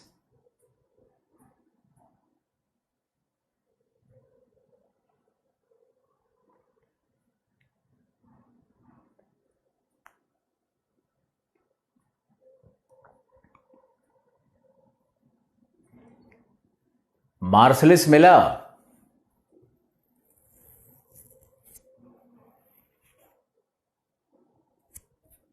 अरे जिनेवा स्विट्जरलैंड में है, क्यों बहस में अब हम किसी का कमेंट नहीं पढ़ेंगे, क्योंकि हम कमेंट पढ़ते हैं तो कुछ लोग उसको अब घुमाने लगते हो। कमेंट नहीं पढ़ा जाएगा।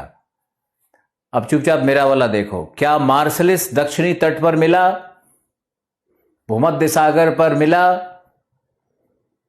मार्शलिस शराब निर्माण उद्योग के लिए प्रसिद्ध है।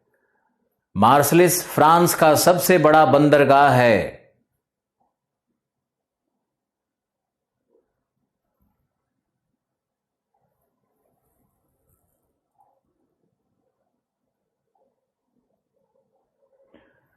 जिस सिटी के लिए स्क्वायर होता है या स्टार होता है वो कैपिटल होता है।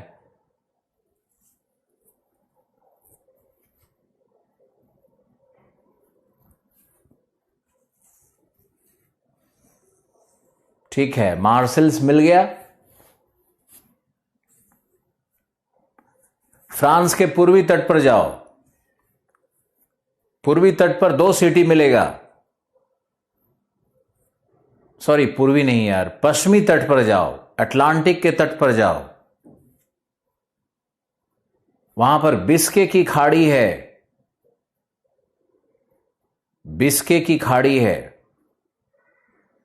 ब्रितानी कोस्ट है। ब्रितानी कोस्ट है। बिस्के की खाड़ी है।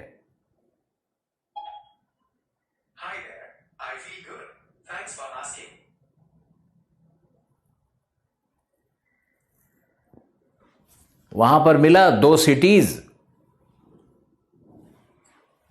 फ्रांस के इस भाग में।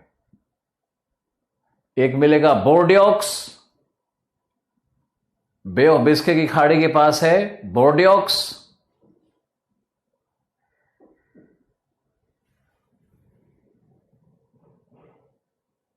बे of Biscay founded, very good. Bordeaux मिला। शराब निर्माण उद्योग। फ्रांस में सबसे ज्यादा महिलाएं शराब पीती हैं। अब तो भारत में भी पी रही हैं। बोर्डियोक्स शराब निर्माण उद्योग। Bay of Biscay, Bordeaux. Bay of Biscay के ऊपर जाओ, वो है ब्रितानी कोस्ट, फ्रांस का ब्रितानी कोस्ट, जहां पर है नैंटीज। नैंटीज मिला। ब्रितानी कोस्ट मिला।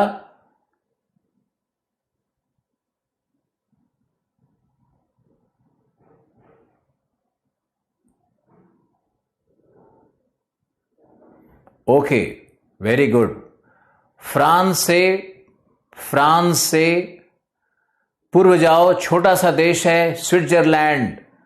वहां पर एक झील है जिसका नाम है जिनेवा झील, लेक जिनेवा।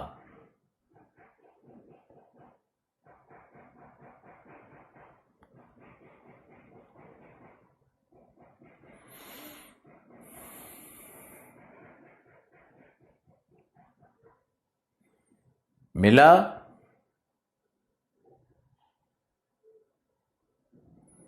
लेक जिनेवा मिल गया। लेक जिनेवा पर कौन सा सिटी है? बर्न कैपिटल है। स्विट्जरलैंड का कैपिटल बर्न है।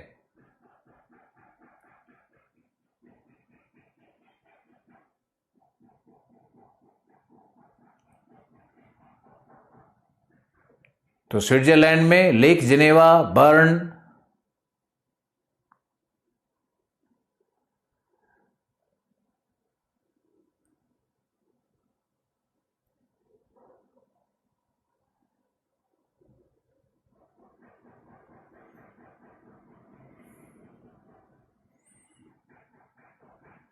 ज्यूरिक मिला। Zurich city.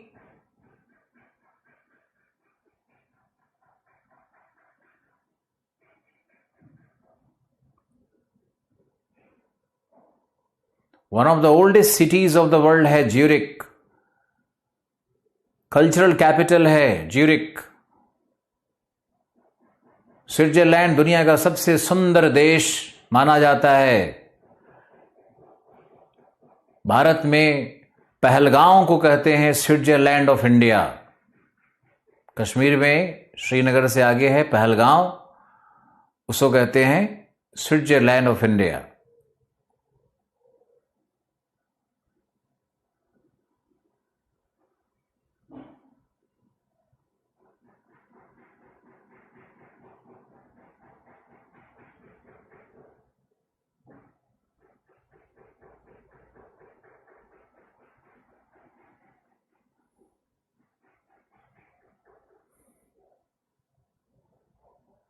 WHO का मुख्यालय कहां है?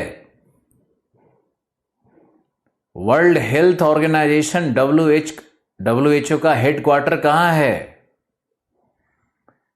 फीफा का हेडक्वार्टर कहां है? वर्ल्ड इकोनॉमिक फोरम कहां होता है?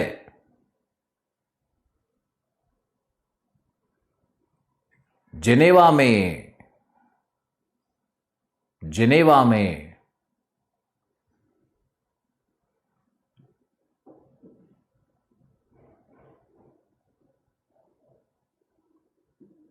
बिल्कुल सही।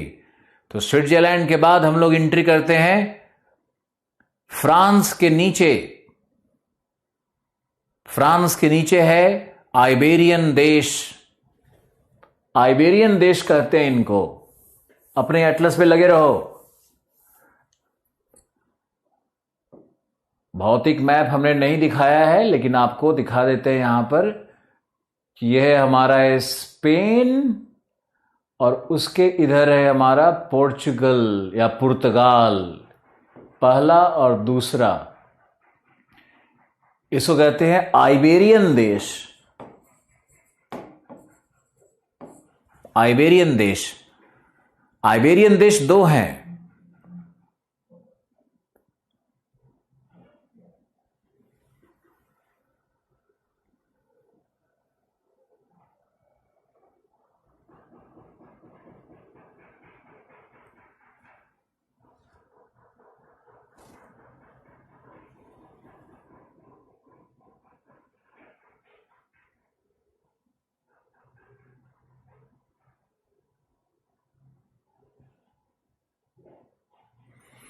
आइबेरियन देश दो है। पहला है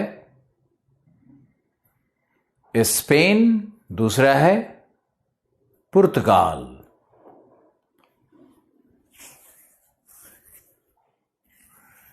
इनको आइबेरिया कहते हैं क्योंकि आइबेरियन पेनिनसुला है, नीचे लटक रहा है ना, इसको यूरोप का आइबेरियन पेनिनसुला कहते हैं। यहां पर दो नदियां प्रमुख है। एक इब्रो जा रही है भूमध्य सागर में, ट्यूगस जा रही है अटलांटिक सागर में।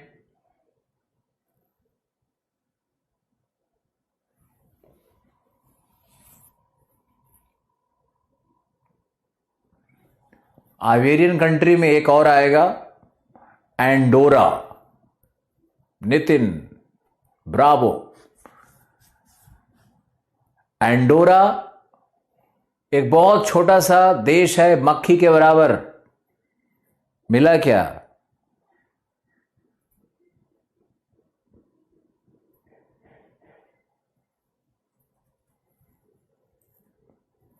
एंडोरा भी आइबेरियन पेनिनसुला पे है।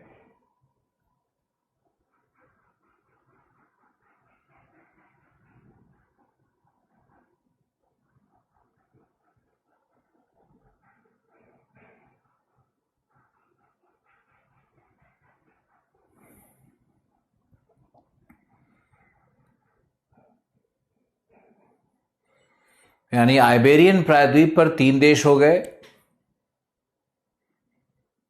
एंडोरा, स्पेन, पुर्तगाल। 2 नदियां, महत्वपूर्ण नदियां बता दिया मैंने। अब स्पेन की राजधानी देखो, मैड्रिड। मैड्रिड किस नदी पर है? मैड्रिड किस नदी पर है? लगाओ खोपड़ी।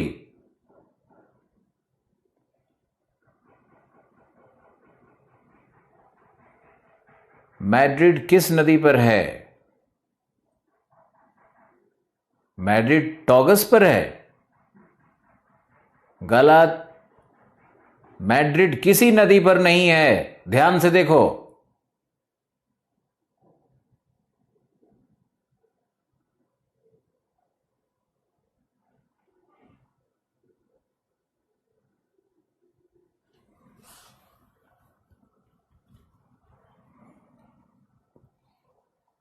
हे भगवान, सब नदी का नाम लिख के भेज दिया।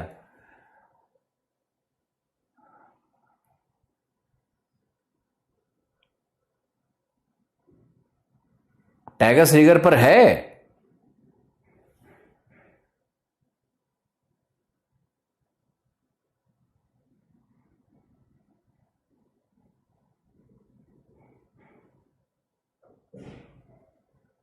टैगस से दूर है। कैसे देख रहे हो तुम लोग?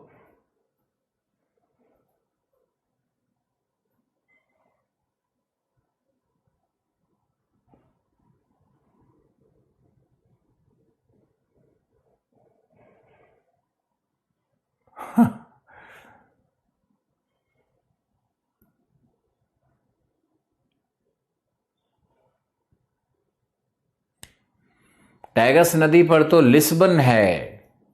आगे जाके देखो, टैगस के मुहाने पर लिस्बन है।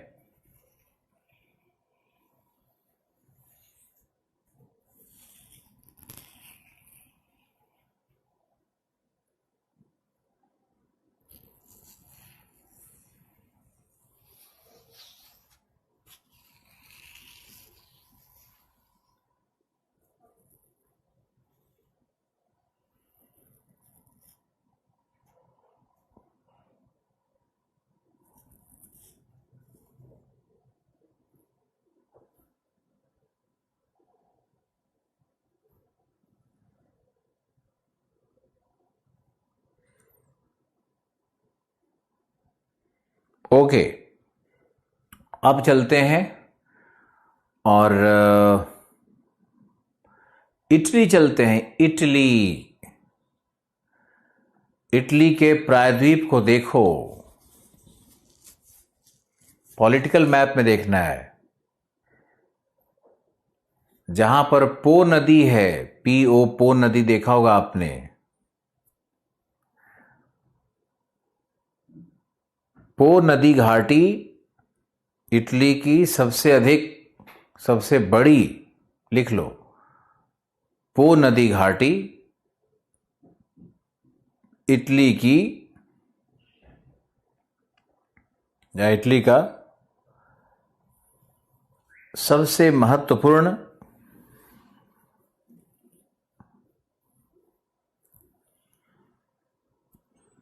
औद्योगिक प्रदेश है।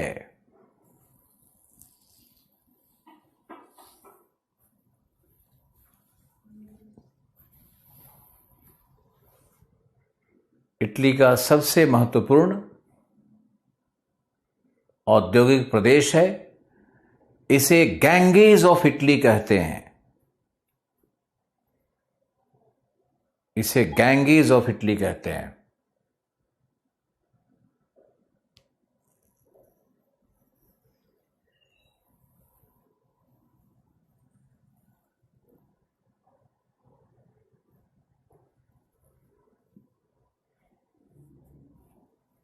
पुर्तगाल और स्पेन सब आयरन, स्टील और शराब निर्माण के लिए ही है। लिखो, इटली में हम लोग हैं। इटली में पो वैली पे आप लिख रहे हो। लिखो, इस नदी,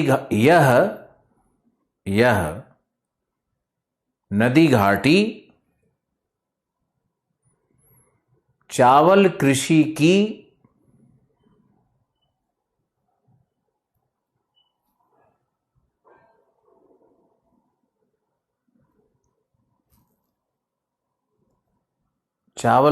की उत्तरतम सीमा का निर्धारण करती है।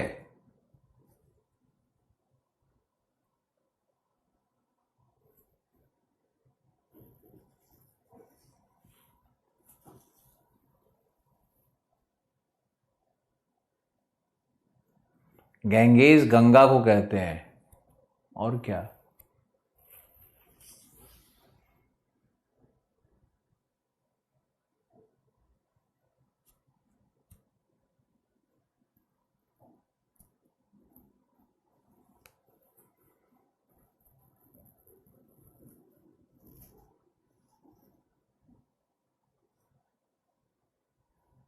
अब लिखो पो वैली का मतलब क्या हुआ कि पो वैली जहां तक है उसके ऊपर उत्तर में कहीं भी चावल की कृषि नहीं होती है। चावल एक ट्रॉपिकल क्रॉप है, चावल एक उष्णकटिबंधीय फसल है जिसको चाहिए गर्म जलवायु, अधिक वर्षा। तो पो वैली वह अंतिम सीमा है जहां तक चावल की खेती की जाती है, इसके बाद चावल नहीं है। नेक्स्ट आगे लिखो। लिखो यहां के मुख्य नगर, औद्योगिक नगर।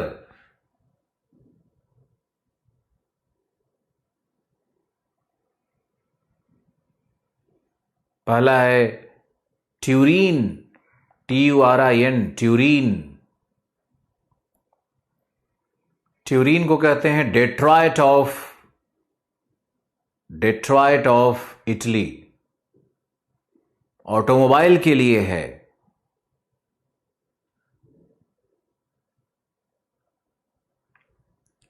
तो है ट्यूरिन।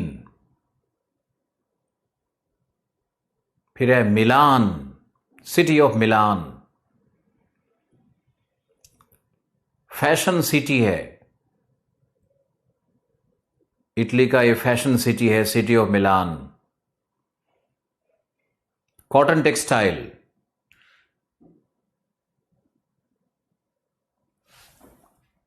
सिल्क उद्योग,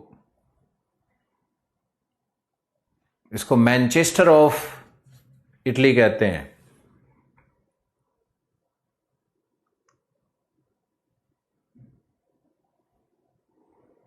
फिर है वेनिस,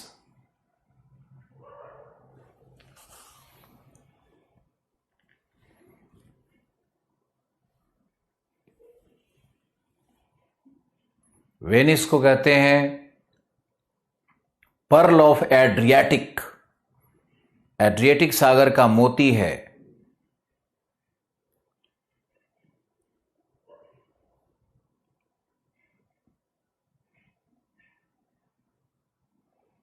वेनिस, वेनिस में रोड मार्ग नहीं है बल्कि जल मार्ग है। घर से बाहर निकलोगे ना तो रोड नहीं मिलेगा, नहर मिलेंगे, पानी के नहर मिलेंगे।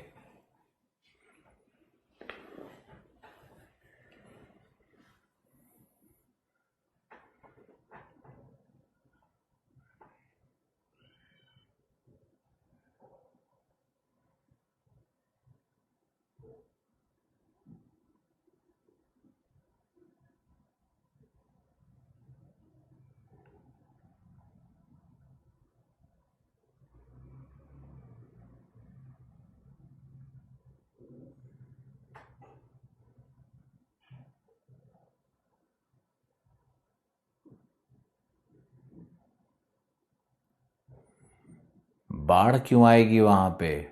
वहां पे एक सिटी ऑफ जिनोआ है।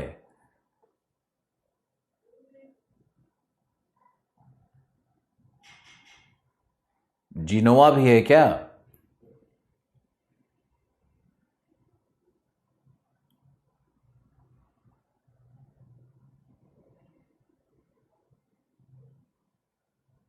ओके। तो आप देखो कि जो पो रिवर बेसिन है, या जो इटली का ये भाग है एड्रियाटिक का, वो काफी डेवलप्ड है।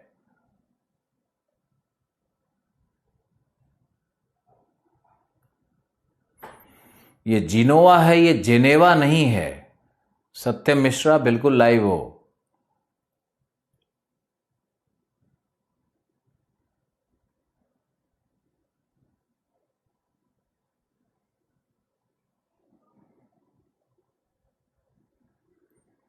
कैपिटल रोम को देखो, पो से नीचे आओ और बाईं ओर तट की तरफ जाओ। कैपिटल रोम मिला?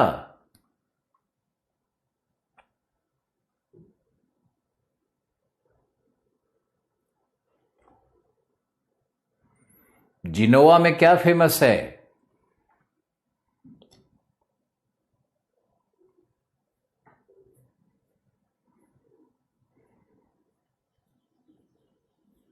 अपने ब्रदर को इम्प्रेस करना कि मुझे इतना इटली के बारे में पता है।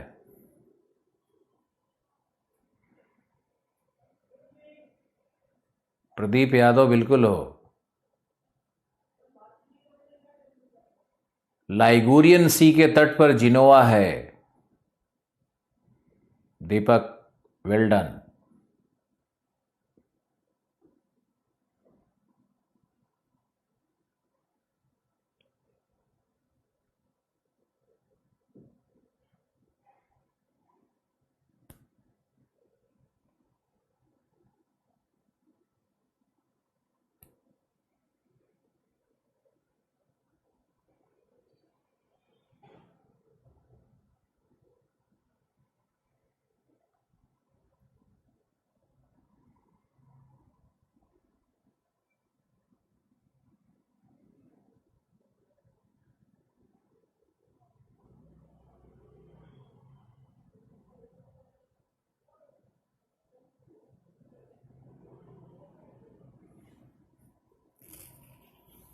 रोम के पास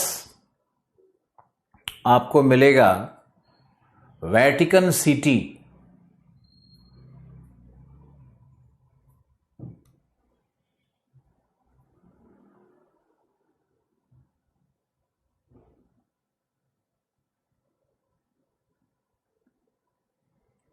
रोमन कैथोलिक चर्च है वेटिकन सिटी में। दुनिया का सबसे छोटा देश है।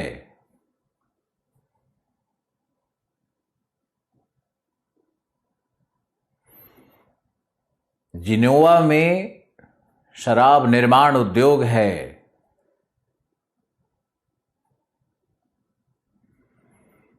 आज मैं थोड़ा सा डाउन इसलिए हूं, ज्यादा तो नहीं डाउन हूं, लेकिन हमारे मोहल्ले में एक हमारे बहुत प्रिय थे, खट्टर साहब हमारे प्रेसिडेंट थे, पिता समान थे, उनकी मृत्यु हो गई।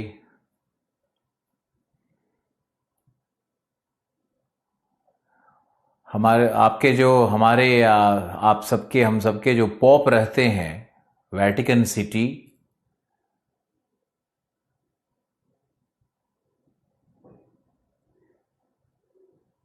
तो वेटिकन सिटी में महिलाओं को इजाजत नहीं है। मतलब वहां पे परमानेंटली मैरिड महिलाएं या ऐसा पॉपुलेशन कोई नहीं रहता है।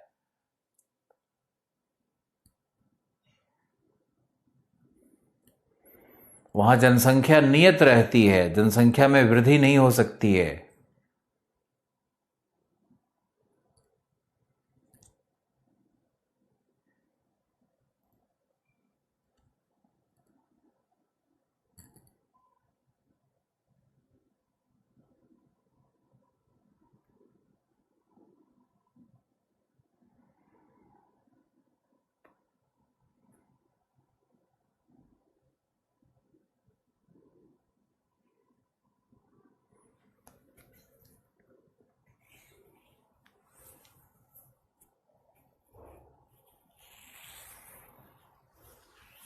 ये जो पॉप थे ये भारत में आए थे तो भारत की धरती को चूमे नहीं थे।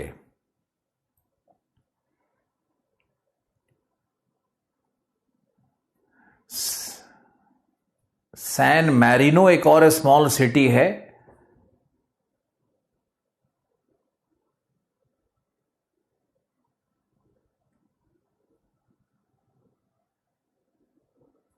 सैन मैरिनो एक और छोटा सा सिटी है।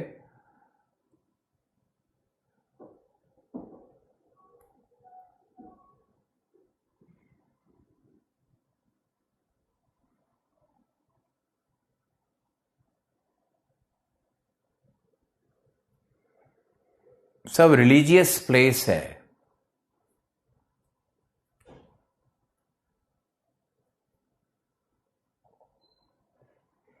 सैन मैरिनो है या मैटिनो है? मैरिनो है ना।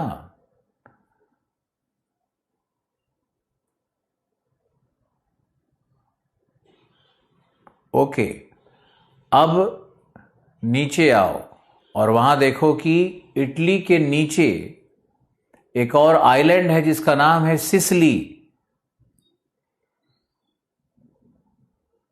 सिसिली मिला?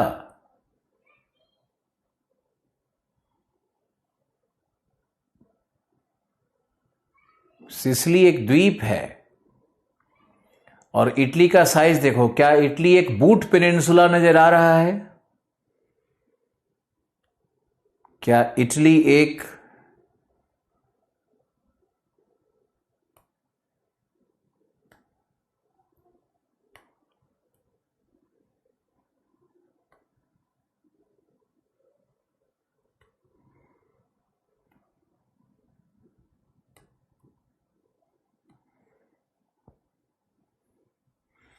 बूट पेनिनसुला कहते हैं इटली को। बूट की तरह दिखता है ये।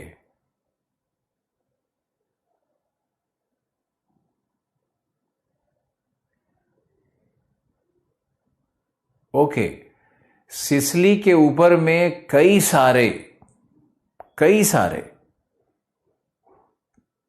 वो मिलेंगे आपको। व्हाट? ज्वालामुखी, जो हम लोग भौतिक मैप में करेंगे। अभी शायद नहीं दिखेगा आपको, परेशान नहीं होना है।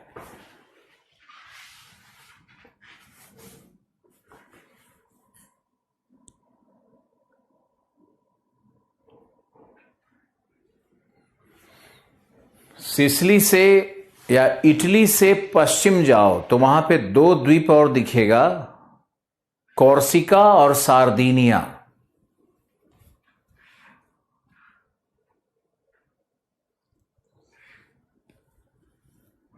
सिसिली पे माउंट एटना दिखाता है क्या?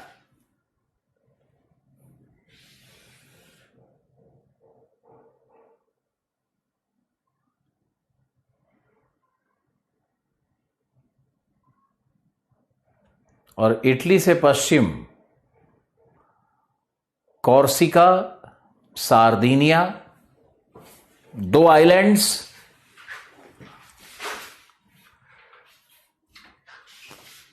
कॉर्सिका है फ्रांस का, सार्दिनिया है इटली का। कॉर्सिका और सार्दिनिया, फ्रांस और इटली।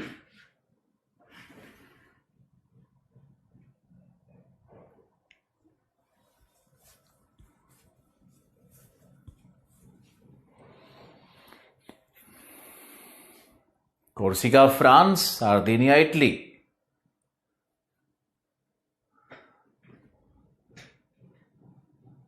दोनों है। बस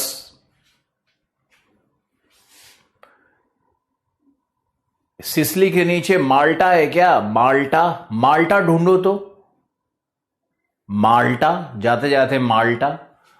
मोनाको, मोनाको एक देश है। मोनाको एक छोटा सा देश है। कोर्सिका और सार्दिनिया, माल्टा, मोनाको मिलता है क्या?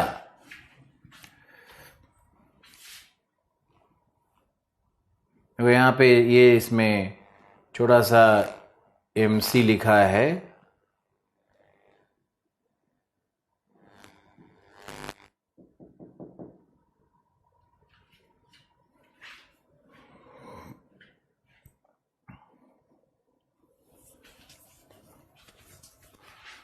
और रोम के नीचे एक छूट गया था, नेपल्स। रोम के नीचे नेपल्स है। माल्टा कंट्री है, मोनाको भी कंट्री है। नेपल्स रोम के नीचे एक बहुत ही खूबसूरत, ये सब जो फुटबॉल का जो क्लब सब है,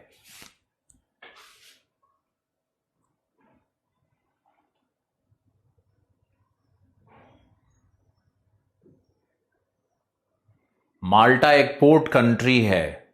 माल्टा शराब निर्माण के लिए बहुत फेमस है माल्टा।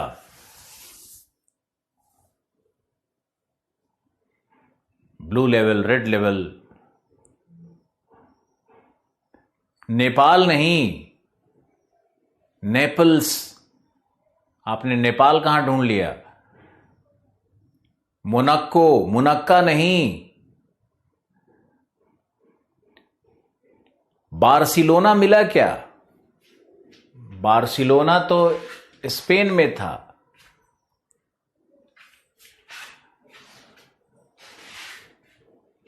बार्सिलोना स्पेन में था, नीचे फ्रांस की तरफ थोड़ा सा नीचे।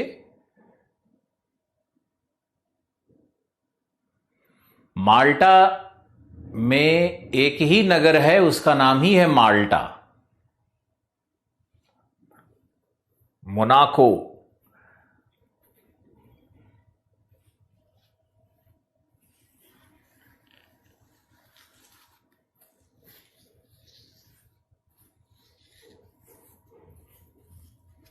Okay, well done, thank you.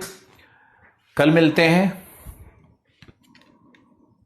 और पूरा रिवाइज करके आओ। कल हम पीछे वाले बहुत सारे कॉन्टिनेंट पे क्विज करने वाले हैं।